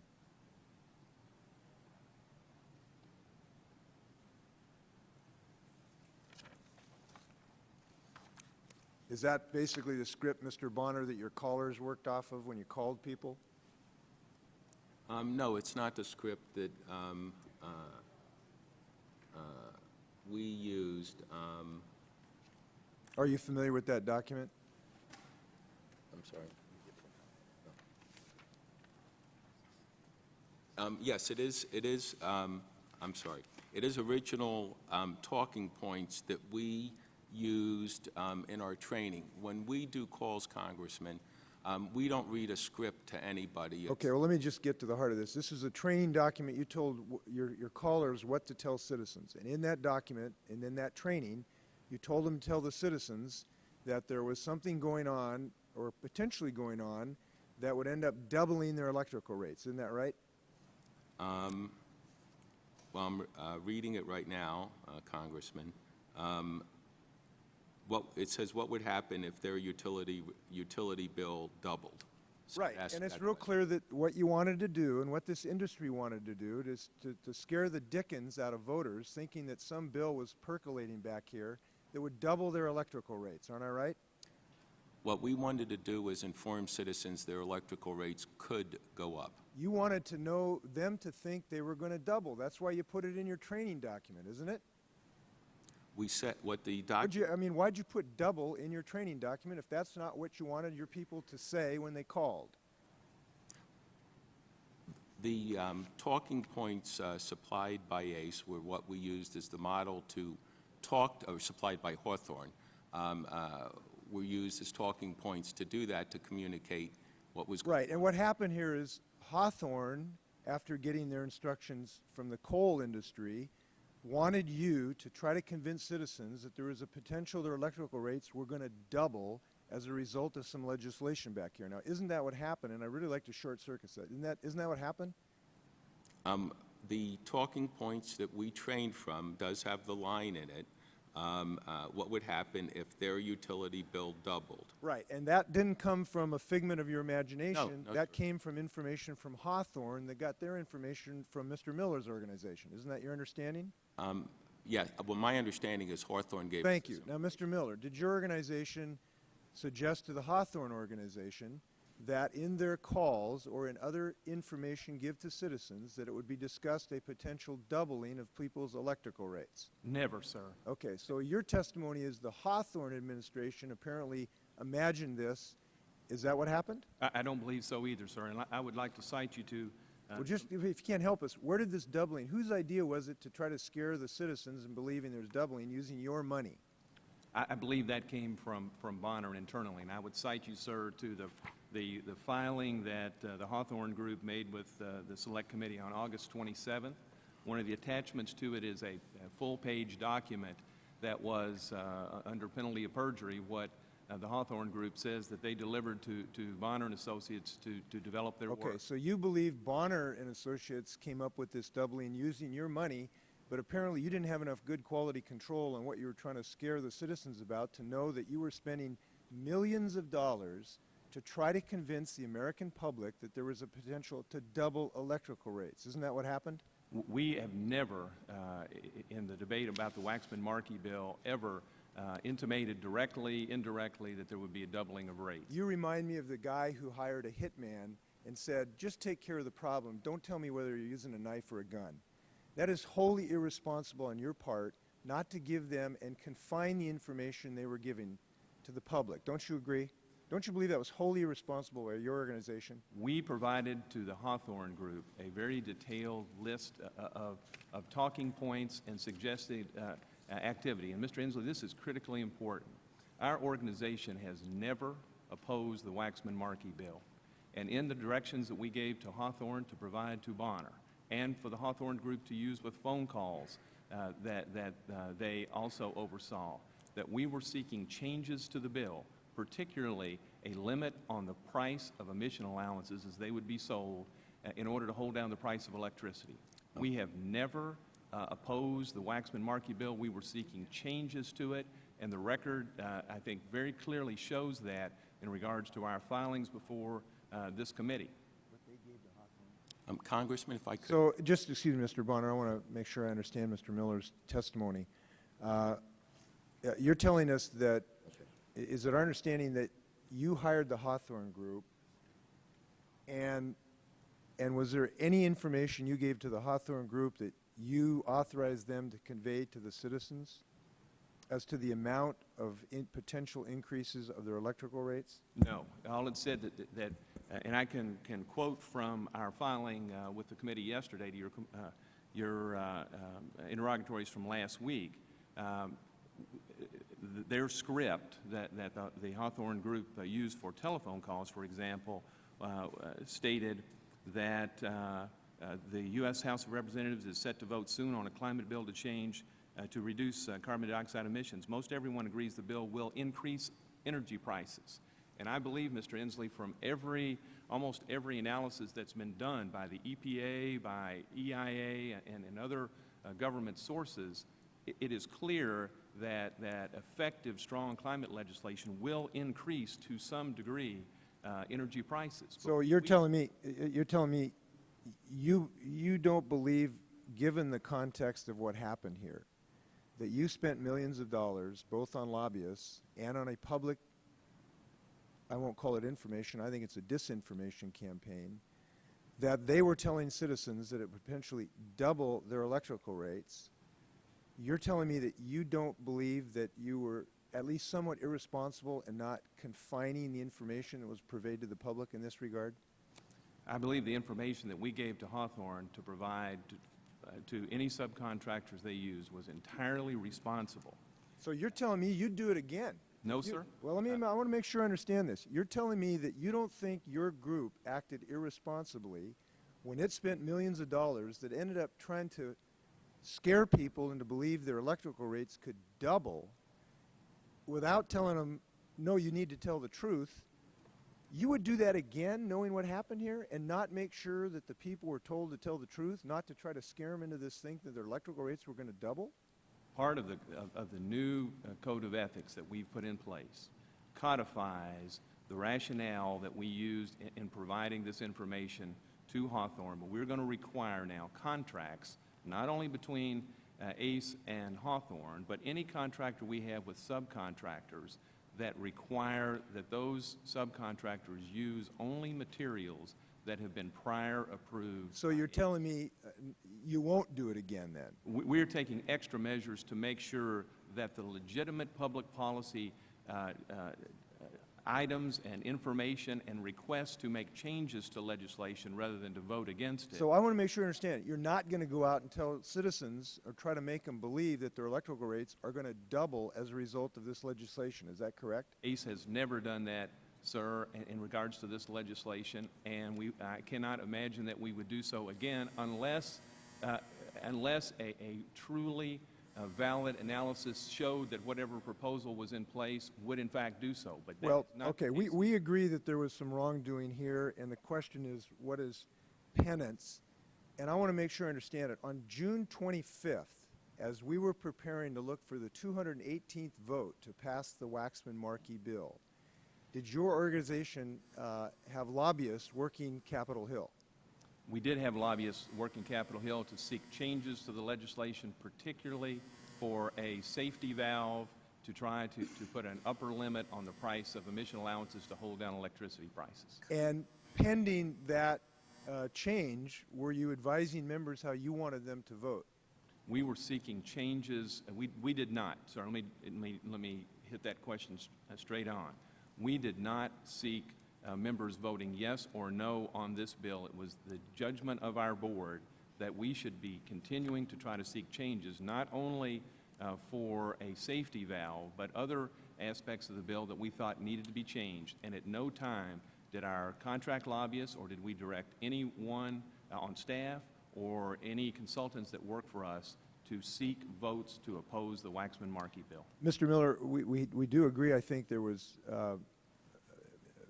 misfeasance or malfeasance here. And again, I want to just briefly ask you what you believe the appropriate penance is. When an organization does something wrong and you've agreed they've done something wrong, and the question is, how do you make it right? What's the appropriate penance?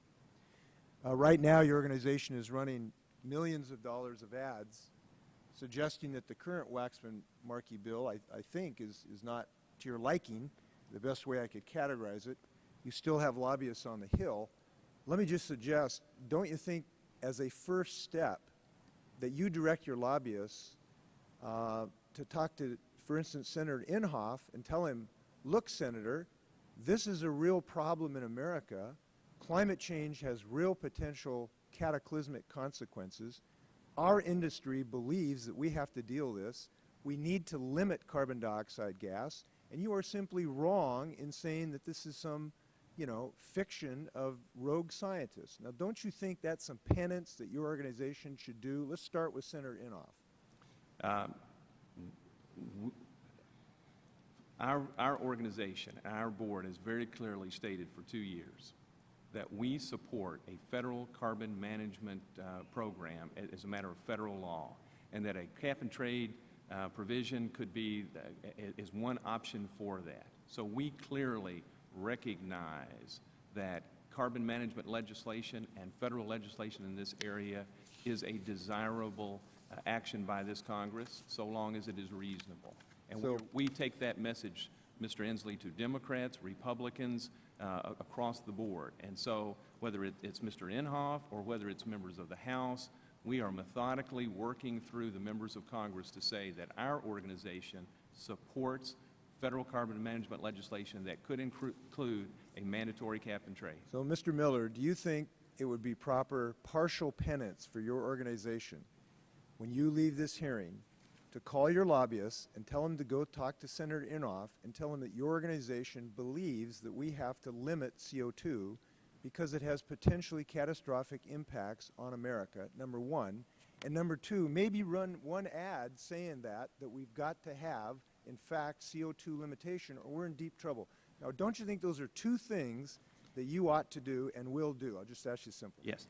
If I may address this. Is that a yes to both? We will speak to Mr. Inhofe, as we will all 100 members of the United States Senate, that our organization supports federal carbon management legislation and that a mandatory cap and trade can be part of that. We will do that. You have that commitment that we will touch base with all 100. We're well on the path to doing Okay, that's one. Will you run some ads in the Hill Rags talking about the fact that we need CO2 regulation in this country as a lead title? Right. Will you do that? Sir, I'd be happy to submit to this committee copies of advertisements, print advertisements. That's great. I just want to ask you one more question. I'll let you go. I've gone well over time. Thank you, Mr. Chair. Will you run an ad as partial penance for this transgression, a thing that says at the top, we need CO2 regulation in America and we need it fast? Will you do that? We will continue to run ads, and I would suggest, sir, that if you have the full range of ads that we've run this year, we have said that our organization supports federal carbon management legislation, and we are working to make that legislation be correct legislation. I don't know if that's a yes or no. It's the best I'm going to get. I suggest you think about that. I think it would be a responsible thing for you to do. Thank you very much. Thank you, sir. Congressman, Gentleman's time has expired. if I could just jump in here real quickly, I think we need to be really clear about what happened. Basically, it was an argument about increasing the rate, doubling the rate, that was targeted in the districts of swing members, that was then targeted in terms of the organizations that were affected, that were forged, to African Americans who are discriminated in all sectors of society, to seniors who live on fixed incomes, to women who make 77 cents on the male dollar, groups who are absolutely going to be scared by an argument that their electric rates are going to be doubled. And then those letters from groups that represent those constituencies were forged and sent to members of Congress who were on the fence about this particular bill. I think that is something that you really need to take into account, in the sense that this was calculated and this was deliberate. This was a strategy employed to try and influence members of Congress from the very people who their particular fraudulent argument was going to be the most persuasive with. And we thank you, Ms. Matz, for that. To the gentleman from Washington State, there are 2 roll calls on the floor, but I intend on returning after those roll calls to continue this hearing. Let me just follow up with what Mr. Inslee just said. Mr. Miller, your organization is one that has been advocating for funding for technologies that can put the pollution, which is created from the coal industry, and by the way, 40% of all greenhouse gases, all of this pollution comes from the coal industry. So actually, if we can't solve the problem of coal and the role that it plays in creating this climate change, then we can't solve the problem. And so you and your organization have advocated for funding to put this pollution underground, to find ways of keeping it from ever going into the atmosphere. And that underground strategy is something that you've advocated. But at the same time, you have lobbying activities which you fund, which is similarly kept underground. There are organizations that you hire that hire other organizations that then result in Mr. Bonner hiring temporary employees who are sending out information that says there will be a doubling of electricity rates if the legislation moves forward, that there'll be great harm that comes to minority groups, to women, to seniors in our country if this legislation goes forward, and that's part of the campaign as well. Well, there's a big difference between advocating for modest changes in legislation and sending out information like that that is then repeated by senators and other members as though it is true, when in fact the information that is developed all emanates from the coal coalition that hires a contractor, that hires a subcontractor, that hires a temporary employee, that is then spreading that information to individual members. As Mr. Inslee is saying, they don't get the message that you support clean coal technology, that you want legislation to pass that effectuates that goal. You're sending out just the opposite message. You're saying that if this strategy is adopted, it will double the rates of electricity users in our country, which is completely false. Your advertising doesn't reflect that. The message that you send, either using this methodology, this subterranean, this underground methodology that you use to lobby Congress, doesn't tell members that, doesn't tell the public that, and your ads that are in public don't say that at all as well. It makes it seem as though it's a very scary, expensive, dangerous prospect for the American economy and for these consumers. And so if you're stepping back, Mr. Miller, and you're looking at what happened here, you're saying, the average person would just say, well, that's coming from a very reliable source, from the coal coalition of our country, the source of electricity in my home, they're saying to themselves. And unless that misinterpretation, that misrepresentation is corrected, then they're going to assume there must be some validity. And the proof in that is that senators and members of the House of Representatives repeat it as though it is true. And so that has a profoundly negative impact on the legislative process. And ultimately, it comes back to you, Mr. Miller, because you are the funding source, ultimately, for this message, as it is transmitted to the American public and to the Congress. So this is your moment. This is your opportunity here to make it clear that you are going to ensure that the positive message is out there, and that you will correct the misinterpretations. As Waxman-Markey is evaluated by the Congressional Budget Office, by the Environmental Protection Agency, it's clear that it costs no more than a postage stamp per day for the public in order to implement it. But if people hear it will double their electricity rates, if people hear that it will have a profound negative impact on the economy, then of course, and using organizations like the NAACP, like the American Association of University Women, of veterans groups and senior groups across our country, well, they're going to believe that this is accurate. So what do you have to say to us, Mr. Miller? How do we correct this?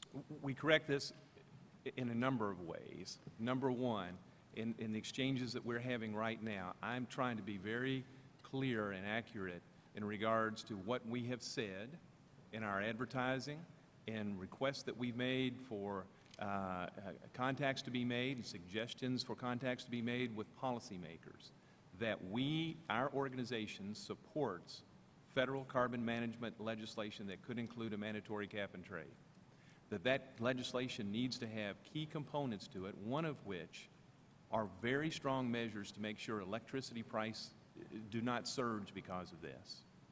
And that our advertising has said that, the direction that we've given to our consultants, that Mr. Bonner's firm, apparently, from what I'm reading here, did not follow. Even, Mr. Markey, I would cite that on the day that the Waxman-Markey legislation passed out of the House Energy Committee, we issued a press release in my name, which I approved, which said, we look forward to working with the members of the House of Representatives going forward, and at the end, we want to commend Chairman Waxman, Chairman Markey, Chairman Dingell, and Chairman Boucher for their leadership in making important changes to the discussion draft of this bill. We have been publicly stating that the bill needed changes, and we still believe that as it has been used as a basis for much of the Kerry-Boxer bill, that it needs changes. But our organization supports federal carbon management legislation. One of the reasons being, as you correctly stated a few minutes ago, we will not solve the challenge of climate change globally unless there is an effective carbon capture and storage technology program that spreads for broad-based commercial use around the world. And the sooner we can get to that, the sooner we will be dealing with one of the major challenges for climate change. So we are speaking 4 aspects of this very clearly, and we'll continue to do so. One change, though, one reform in our code of ethics that our board will formally act on in about 3 weeks, and that we're implementing now as an interim measure. We are going to insist in all of the contracts that exist that our consultants, our contractors, their subcontractors, only use scripts that we have seen and absolutely approved. Mr. Miller, are you ashamed of how the Coal Coalition has been represented by Hawthorne, by Bonner? I am out. I said I used the word outrage on day one, and I am outraged here that the clear direction that we provided Hawthorne, that was then, according to the documents filed with this committee, then passed on to Bonner and Associates. All right, then were let's not filed. we're going to take a brief recess right now, and we'll return, Mr. Miller, so we can continue to have this conversation. Yes, sir. About the way in which the coal industry represents this entire debate to clean up our atmosphere. The committee will stand in recess for 10 minutes.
The committee is once again called to order. We apologize to all of you.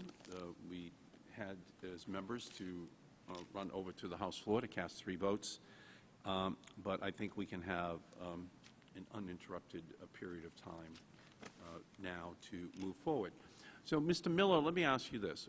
When, again, just to recap, the fraudulent letters were sent out earlier in the month of June of 2009. And on June 22nd or 23rd, it was clear that these letters were fraudulent. But the vote was on a Friday of that week, on June 26th. So there was a 3 or 4 day period in which the members of Congress could have been notified that the NAACP, American Association of University Women, the veterans, and other groups were not, in fact, signatories to these letters that were in opposition to the Waxman-Markey Clean Energy Bill.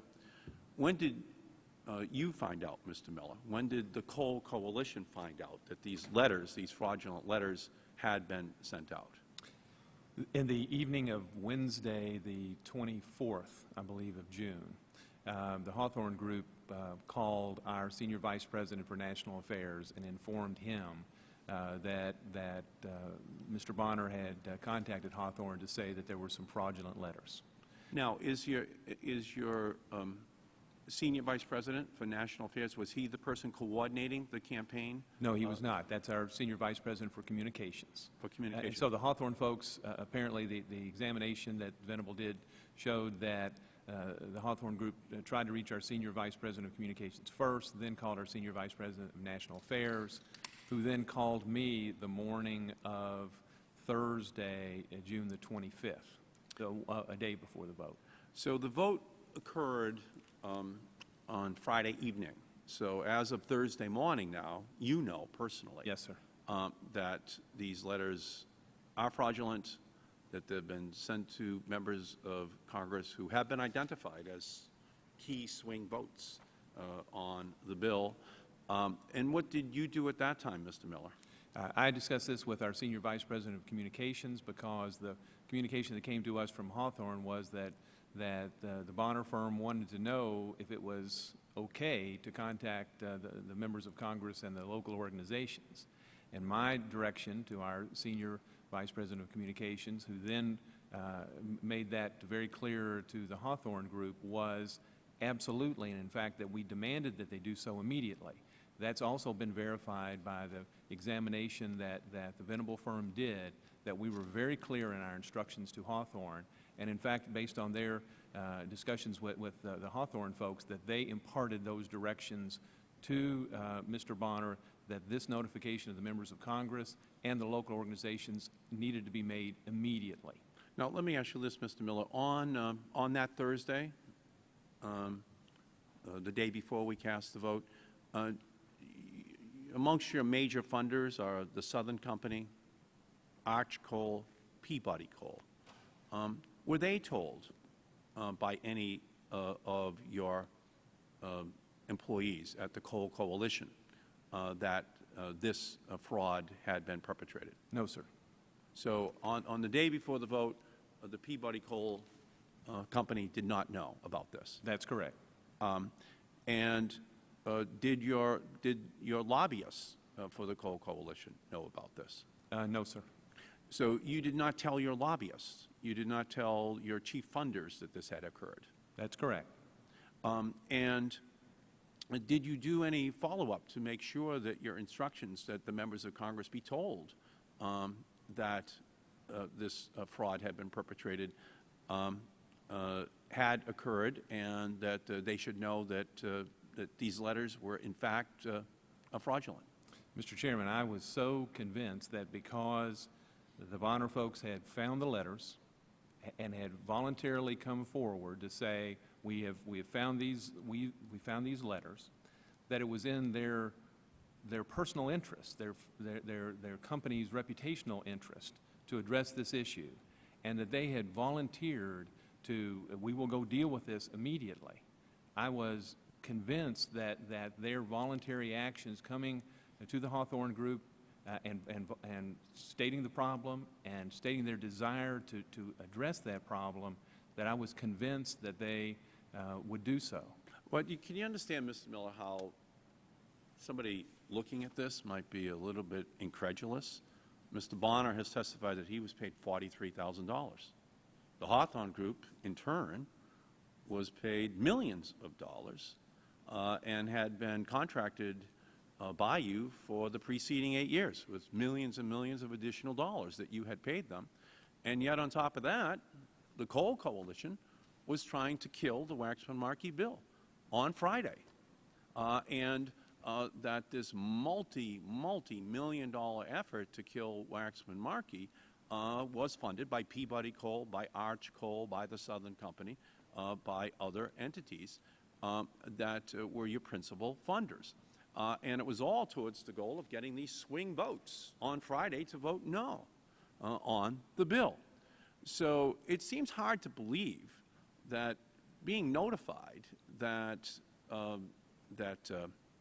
that this had happened, that this fraud had been perpetrated, was delegated on the day before the vote to Hawthorne, and then you assume that Mr. Bonner, who had just been hired a couple of weeks before, this wasn't his issue, his passion. It was just he was being, basically hired for $43,000 to do some astroturfing.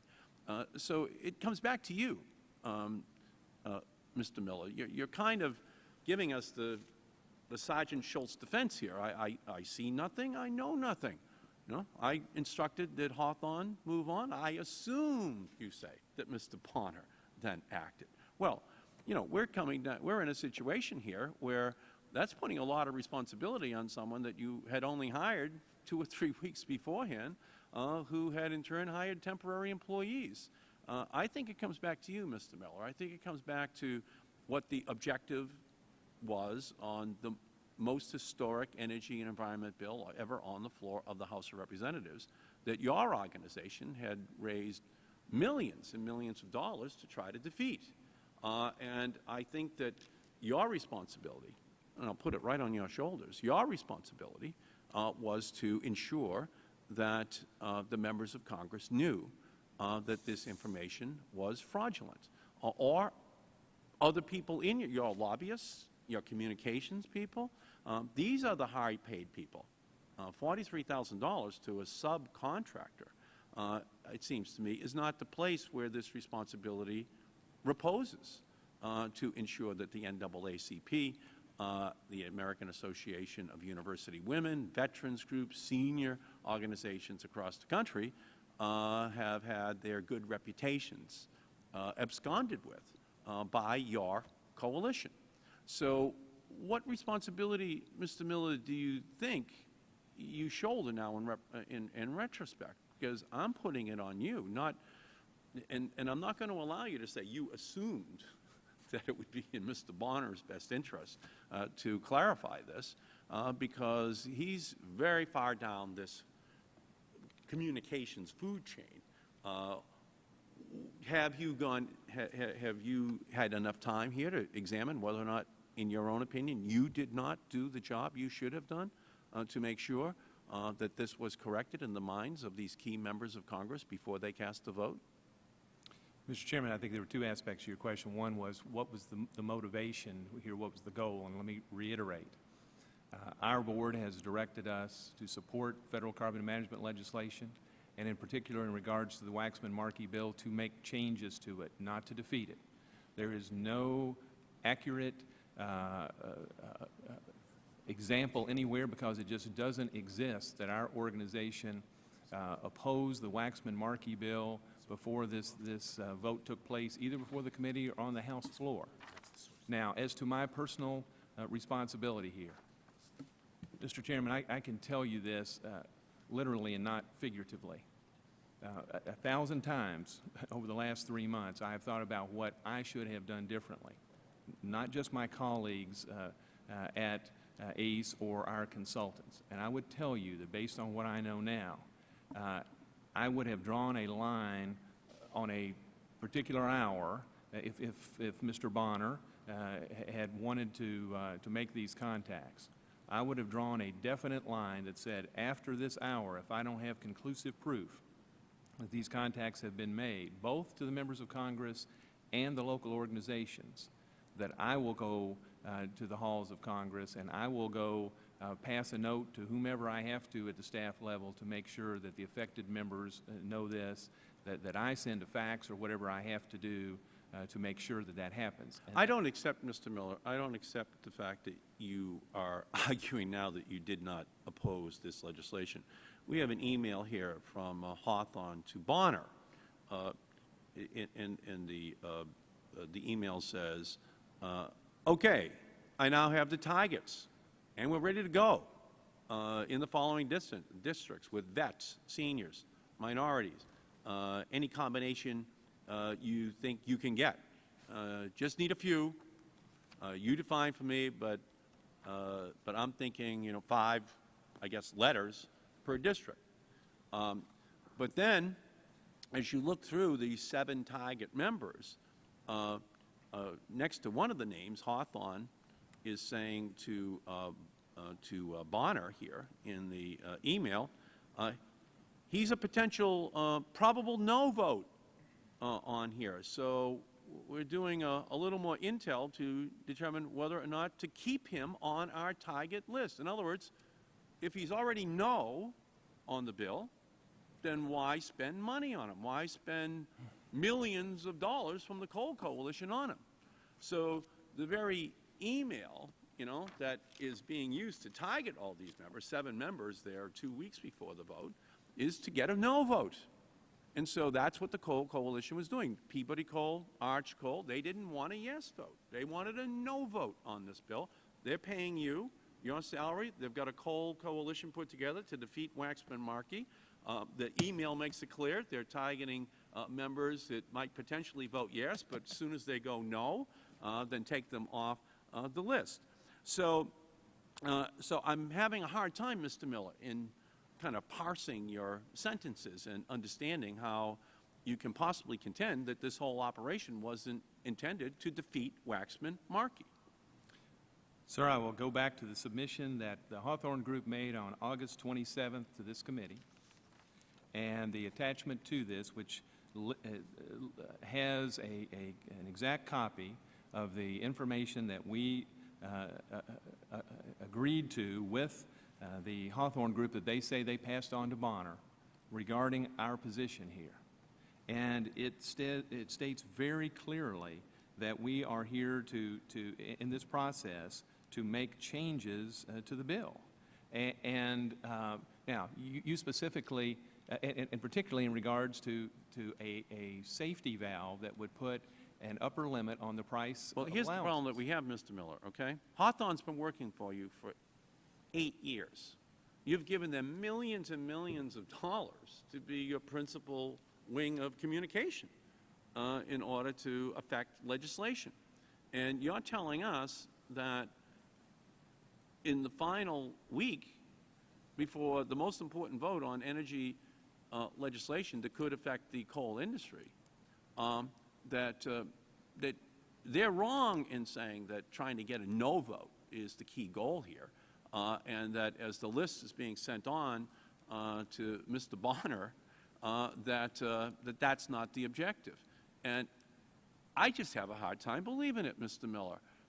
It seems to me that you were trying to kill the bill, that Peabody wanted the bill killed, that Arch wanted the bill killed, and that this is the message that got sent down, and that's what translates into these letters over here that I have put up on the easel so that the people here in the hearing room can see it, that these letters, reflect a desire to communicate with voters, with congressmen, that their electricity rates will be doubled, that it will have other horrific consequences for our country, and they're invoking the name of groups that represent the poor people in our country, seniors in our country, minorities in our country. And it seems to me that the real goal that you had at the end of the day was to kill the bill. And that what you're sitting here trying to argue is that you have plausible deniability, because you assumed that when you told Hawthorne that Hawthorne would tell Bonner, who only got hired 3 weeks before and a day later is hiring a temporary to start to develop letters, that somehow or other that would get passed down through the food chain beginning on Thursday, so the day before the vote. So none of these people would be in trouble right now if it had all been corrected on Thursday. We wouldn't be here. So it comes back to you and what happened in headquarters. As you're getting this information, the list is narrowing, it's getting smaller and smaller, the vote is obviously getting closer and closer. So these key members will decide whether or not your agenda to defeat the legislation, because this email makes it clear that was the goal, is going to be successful. And so it comes back to you again, Mr. Miller, and the people who fund your organization. That was what you were trying to do, and this fraudulent activity was in your hands 2 days before the vote, and you had a chance to clarify it, and you did not.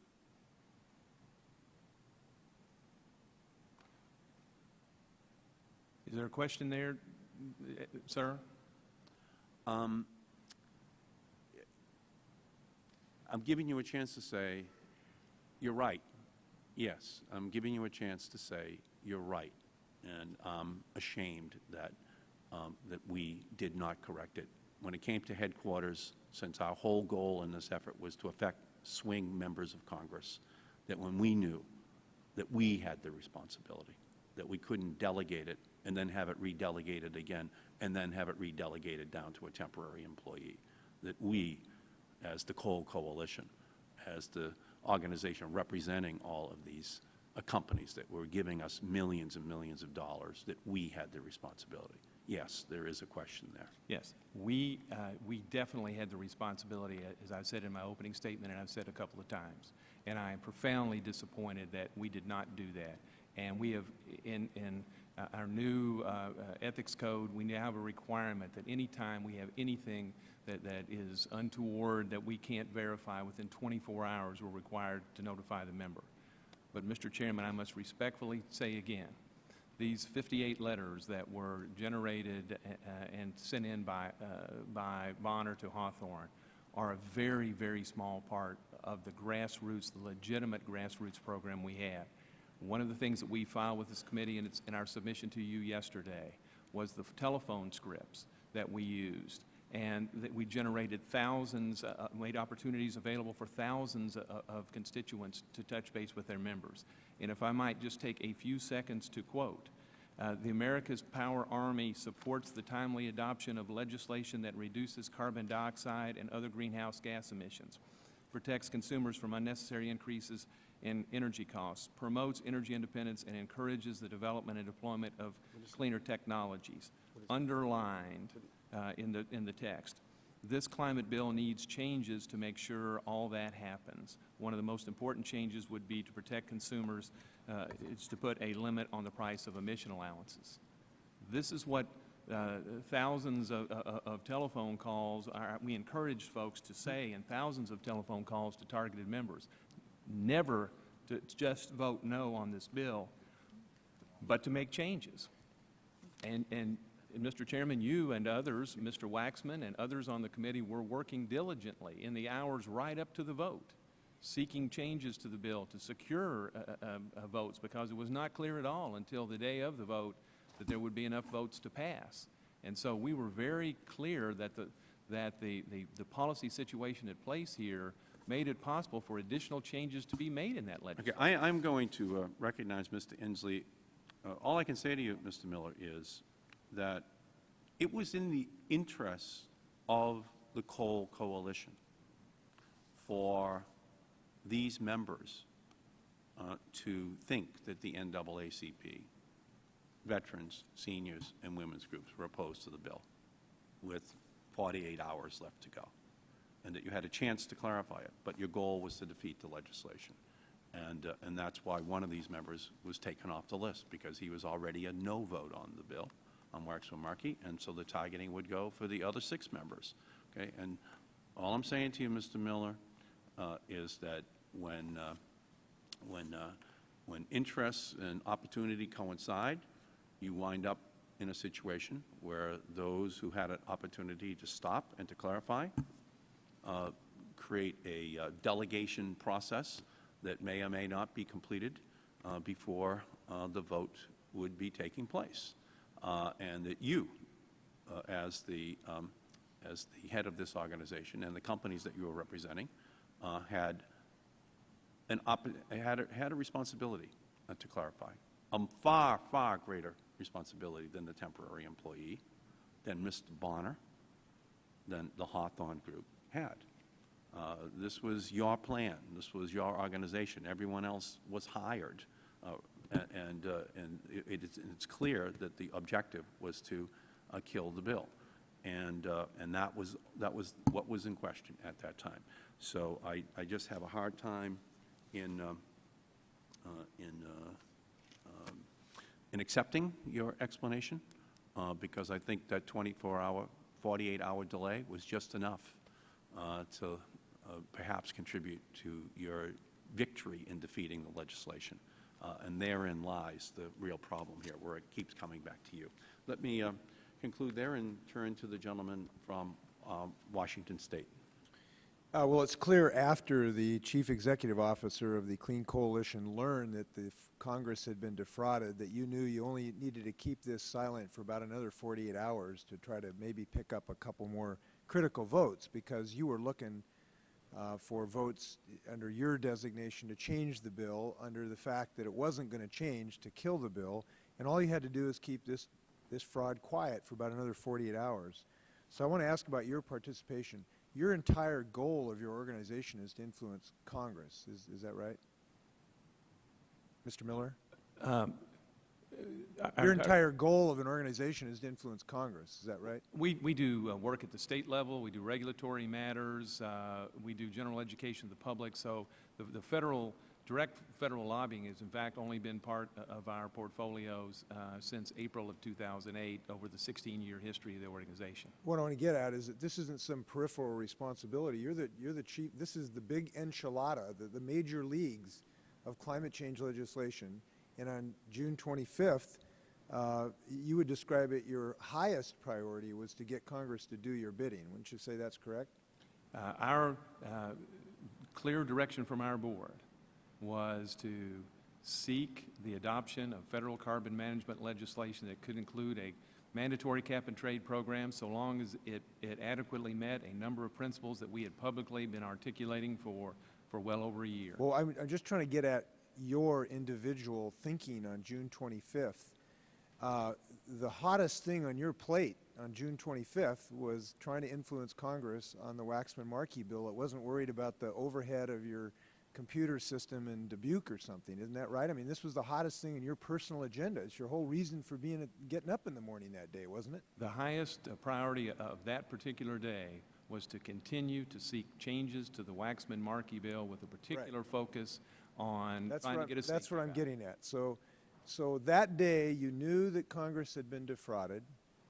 You had paid lobbyists physically present on the Hill trying to influence this legislation. And instead of picking up the phone to call your lobbyist, who is under your direct control, or sending them an email telling them to get to Representative Perello's office and everybody else had been defrauded as their first order of business that morning, instead of doing that, your testimony is you passed it off to some subcontractor and told them maybe they should talk to the people. Is that your testimony? No, it is not my testimony. We didn't say may do this. We Say insisted do this, excuse me. do this now. And did you tell them to do it by 10 o'clock that morning? We did not. We said to do it immediately, and the urgency was there. And also, again, Mr. Inslee, I would direct your attention to the submission of the Hawthorne Group on August the 27th, where they say, and I quote, "After discussions with ACE, Hawthorne directed Mr. Bonner on the morning of June 25th to immediately contact the members of Congress and organizations, and Mr. Bonner agreed to do that." And according to Ms. Hamelman of the Hawthorne Company, the conversation with your agency did not include a specific discussion or instruction to make contacts before a day certain, as the timing of the vote on the Waxman-Markey bill was uncertain. That was her testimony. I'll just put that into the record.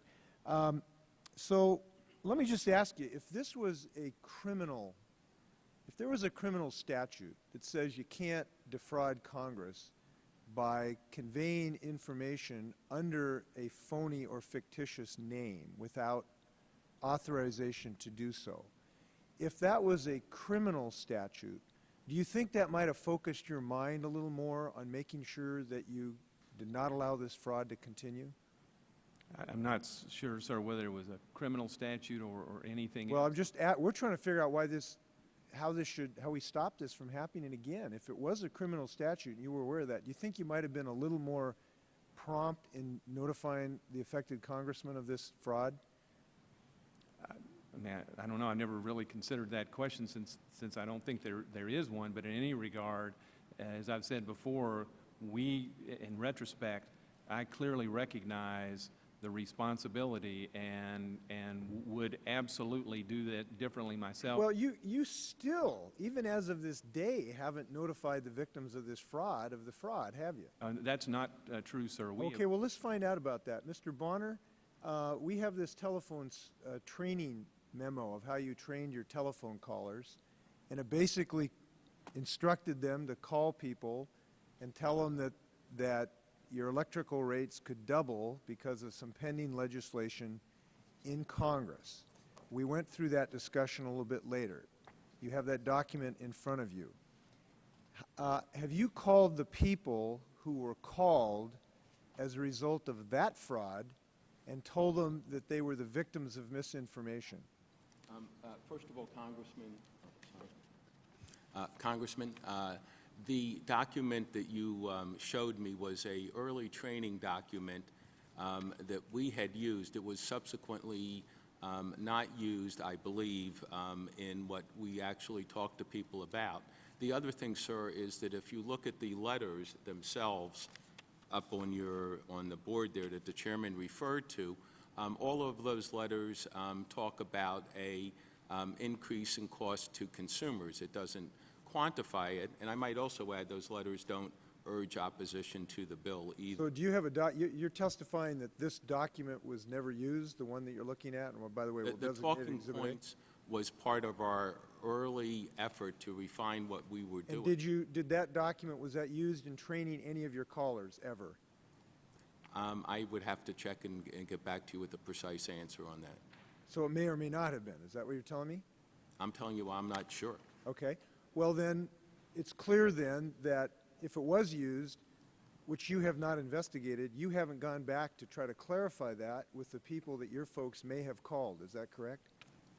What I do know is that when our people called and they had the discussion with constituents, if the constituent group was interested, we then sent them the letter that you've seen, and the letter itself has the information in it that I just referenced. Okay, we have your answers to interrogatories that were posed to your organization, and an answer was prepared on Aiken Gump stationery, and it said, answer number 6, one page of talking points was prepared to guide the temporary employees in their calls to third-party organizations. The talking points are attached here at tab A. Now let's get this straight. Is the document before you tab A, which your interrogatories answered as saying being the talking points used to guide, quote, the temporary employees in their calls to third-party organizations, close quote. Is the document you're looking at tab A? I'm sorry, sir? Is the document that was handed to you tab A? That's Tab what you A. sent to us. Right, that you handed me, right? Right, okay. So I want to make clear you understand your organization, your counsel on your behalf. Right. We, the committee, asked you a question about this. And what you told us, you said, quote, one page of talking points was prepared to guide the temporary employees in their calls to third-party Yes. organizations. The talking points are attached here at tab A. Yes, sir. Now, I want to make clear so that everybody understands, you told the committee staff, and I don't know if this is under oath or not, but you told the committee staff that you had a talking point memo, you used it to train your employees in their conversations with third-party organizations, and that document makes reference to a doubling of electrical rates. Now, isn't that the situation here? Yes, sir. The submittal that I believe you're quoting from the August 12th submittal from Aiken Gump, our representative law firm, says that the talking points were prepared to guide temporary employees. And so, sir, what I'm saying is I don't know, and we certainly will get back to you whether that was used or not, but what I do know, as a matter of fact, is that what went to all the groups, all the 43 groups that wrote that were legitimate, as well as the fraudulent letters, all did not contain, none of them contained any reference to a doubling. That's great. I'm not asking about the letters. I'm asking about the phone calls. We ask you what you used to train people. You sent us tab A. It said it made reference to doubling electricity. You haven't sent us any other tab B. You haven't sent us any other training document, have you?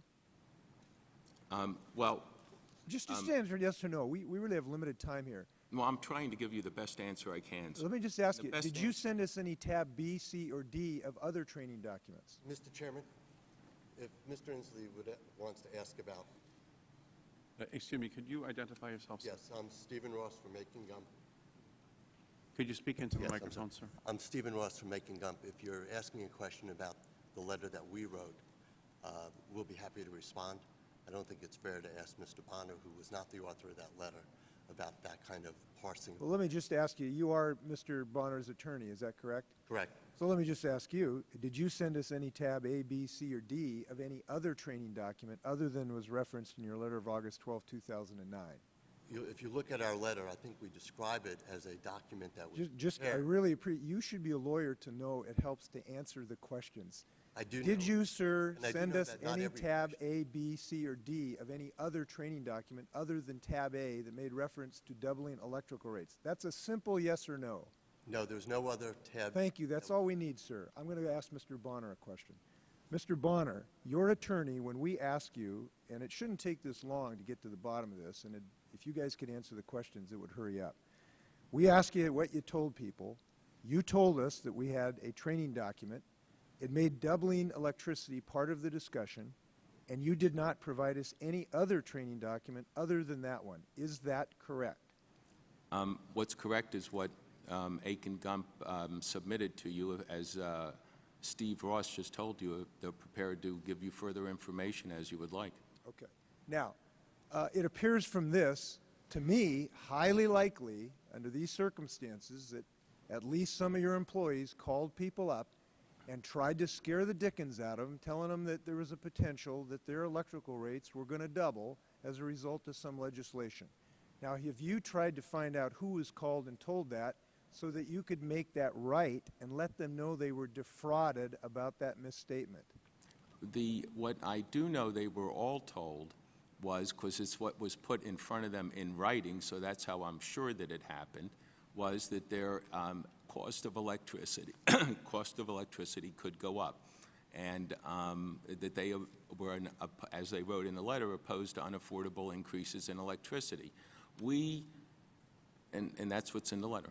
So, Mr. Miller, having heard of this, that the people that you paid, according to their lawyer, used a training document to train their people to tell citizens of this country that their electrical rates were going to double potentially if this legislation passed, have you taken any action to fix that misrepresentation that took place, at least at your initiation?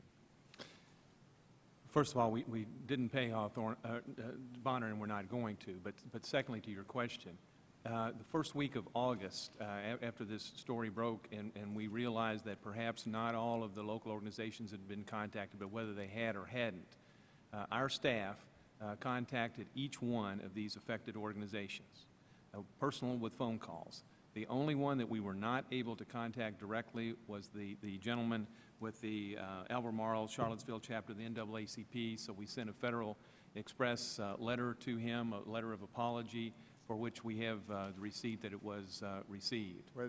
So we absolutely expressed our deep apology to them for what had happened. We couldn't apologize for the doubling number here because the first time that we knew about that, we could have later on, but I suppose, but we didn't know anything about the fact that the Bonner folks may have used this doubling thing and until we just recently seen the submission. Okay, so are you going to try to cure that misrepresentation now with the people who were given that misrepresentation? I'm absolutely happy to What are you going to do about that? well, a second time, I'm happy to communicate with them orally and/or in writing to say if they received from representatives of Bonner and Associates a representation that under the Waxman-Markey bill, electricity rates would double. But That's not our.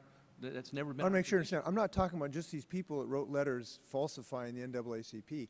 I'm talking the people that could be thousands of people that Mr. Bonner's organization called and tried to defraud them into thinking their electrical bills were going to double as a result of this legislation. I'm talking about those people that got the calls.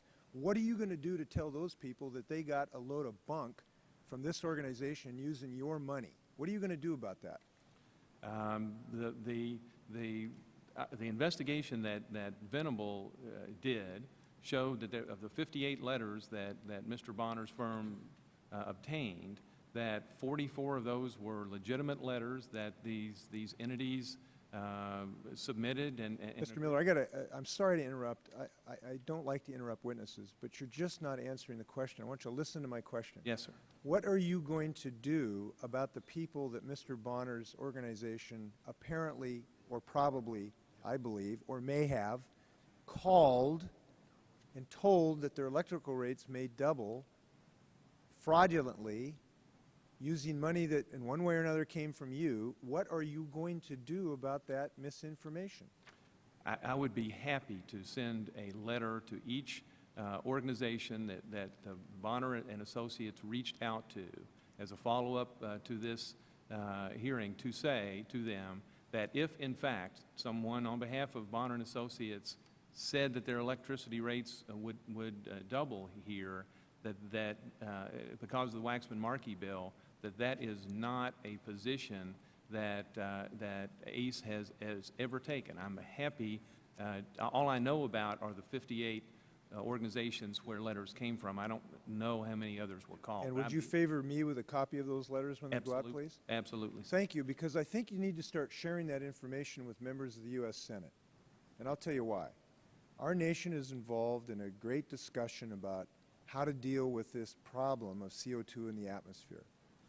I think there's some ways the coal industry can play a productive and positive role in that discussion, including advocating for research for ways to sequester CO2, research that I have wholeheartedly supported and voted to put $1 billion a year in for research in the hopes that we can find a way to sequester that CO2.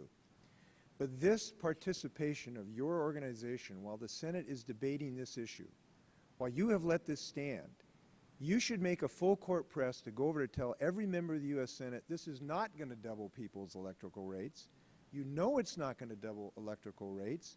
You're sorry that you attempted to defraud, didn't attempt, but somebody using your money attempted to defraud people to that effect. And you don't want them making a decision based on that fraud. Now, I think you should do that with members of the U.S. Senate, very specifically and personally by you, the guy who's responsible for part of this. Now, will you do that? I'm not certain that I can personally see all 100 members, but I will tell you and the other members of the committee that we will be extremely responsible in any assertions that we make here in regards to cost, that we will share with members of the United States Senate and subsequent discussions with members of the House, that there is clearly a range of belief here on what these price increases may be. And Mr. Inslee, the price increases that are going to take place here will widely vary depending on what kind of provisions are in the bills. Will there be a safety valve or a price collar? Will there be carbon capture and storage? Not only funding, but the framework for how pipelines are going to be sited, and there are many, many aspects of this that depending on the final details, the cost will vary greatly. And so we will, as we have in the past, make sure that people understand that under any rigorous climate change regime, energy prices will go up. Well, The variance of that will be dependent upon about what the provisions of the final bill I will look forward to evidence that you are broadly trying to tell the American public and the U.S. Senate that the CBO and EPA did an analysis of the bill and concluded that there would not be any significant increase in utility bills. In fact, low-income families could actually see a benefit because of the provisions we built into the bill to help low-income families, and that a cost estimate in total is less than a postage stamp a day for a family of 4. I will look for public evidence that you are making that clear to the public. And frankly, I think you got that obligation given what went on here, and I hope that you will fulfill it. Thank you.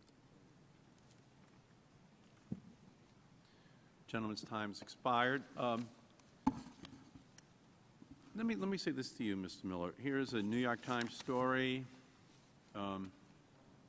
in early August, and what the New York Times is reporting here is that it says Duke Energy also left the American Coalition for Clean Coal Electricity, citing climate policy. Quote, "It was clear that many influential members could never support climate legislation in 2009 or 2010, no matter how it was written," Tom Williams, a Duke Energy spokesman, said. And so, again, I agree with the Duke Energy conclusion. I think it's very consistent with what happened on that Thursday and Friday before we cast the vote at the Coal Coalition, that they were trying to defeat the legislation. I think the emails that we have been able to unearth and identify points in that direction as well, that once someone was committed to voting no on final passage, that they could move on. And Mr. Bonner and the Hawthorne Group and all of the rest of your lobbyists who had been hired for this effort can continue to focus on obtaining the no votes. But I do believe that you were given notice. I mean, Mr. Bonner fired the temporary employee on the 23rd. The vote is on the 26th. You have notice by Wednesday night, 2 days before the vote, that this is information in the hands of congressmen that could mislead them about whether or not they should vote for the Waxman-Markey bill. So I do believe it comes back to you, and I do believe that Duke Energy, in leaving your coalition, one of the largest southern utilities, is accurate in that assessment. And that's why, again, as we're looking at this, it comes back to you. It comes back to your organization, Mr. Miller. And going forward, I think it puts a real burden on you to prove that you do want legislation, and that you're not going to allow for this type of activity to continue. You're not going to allow for misinformation to be disseminated in your name, and that it will be a debate that will be based upon accurate representations of what is occurring. Because by far the greatest responsibility is on your shoulders, given the fact that you knew 2 days before the vote. Because this was an agenda that I think Duke Power and I, at least, believe was aimed at killing the legislation. And that in 2009 and 2010, that if that could be achieved, then that would be the goal. So that's my conclusion. I don't know, Mr. Inslee, if you have any concluding statements that that you want to talk about at this time. I guess my only statement would be this. Everyone is capable of making mistakes. There are gradients of whether it's negligence, carelessness, gross recklessness, or intentional. I'm just saying on how people look at organizations, it's how they respond after that happens. And I just have to say to Mr. Miller specifically, I have not seen evidence yet that you have tried to repair the disinformation campaign that is associated here, adequate to the nature of this debate. And I think you have an opportunity to do so. I just hope you take it. Thank you. Thank you. Let me ask one final question of you, Mr. Bonner. Did you discipline, fire, or place on administrative leave any permanent Bonner employee as a result of this incident? No, sir. You did not. No, but I will say to you, sir, that for me personally, my name's on the door. It was a awful experience, something I am very regretful happened, something I'm going to do Herculean efforts that I've hopefully demonstrated, the beginning of which, to the committee to make sure it never happens again. The biggest penalty was paid, is being paid by me personally. 25 years I've had this business, and I can't tell you how bad I feel personally about this.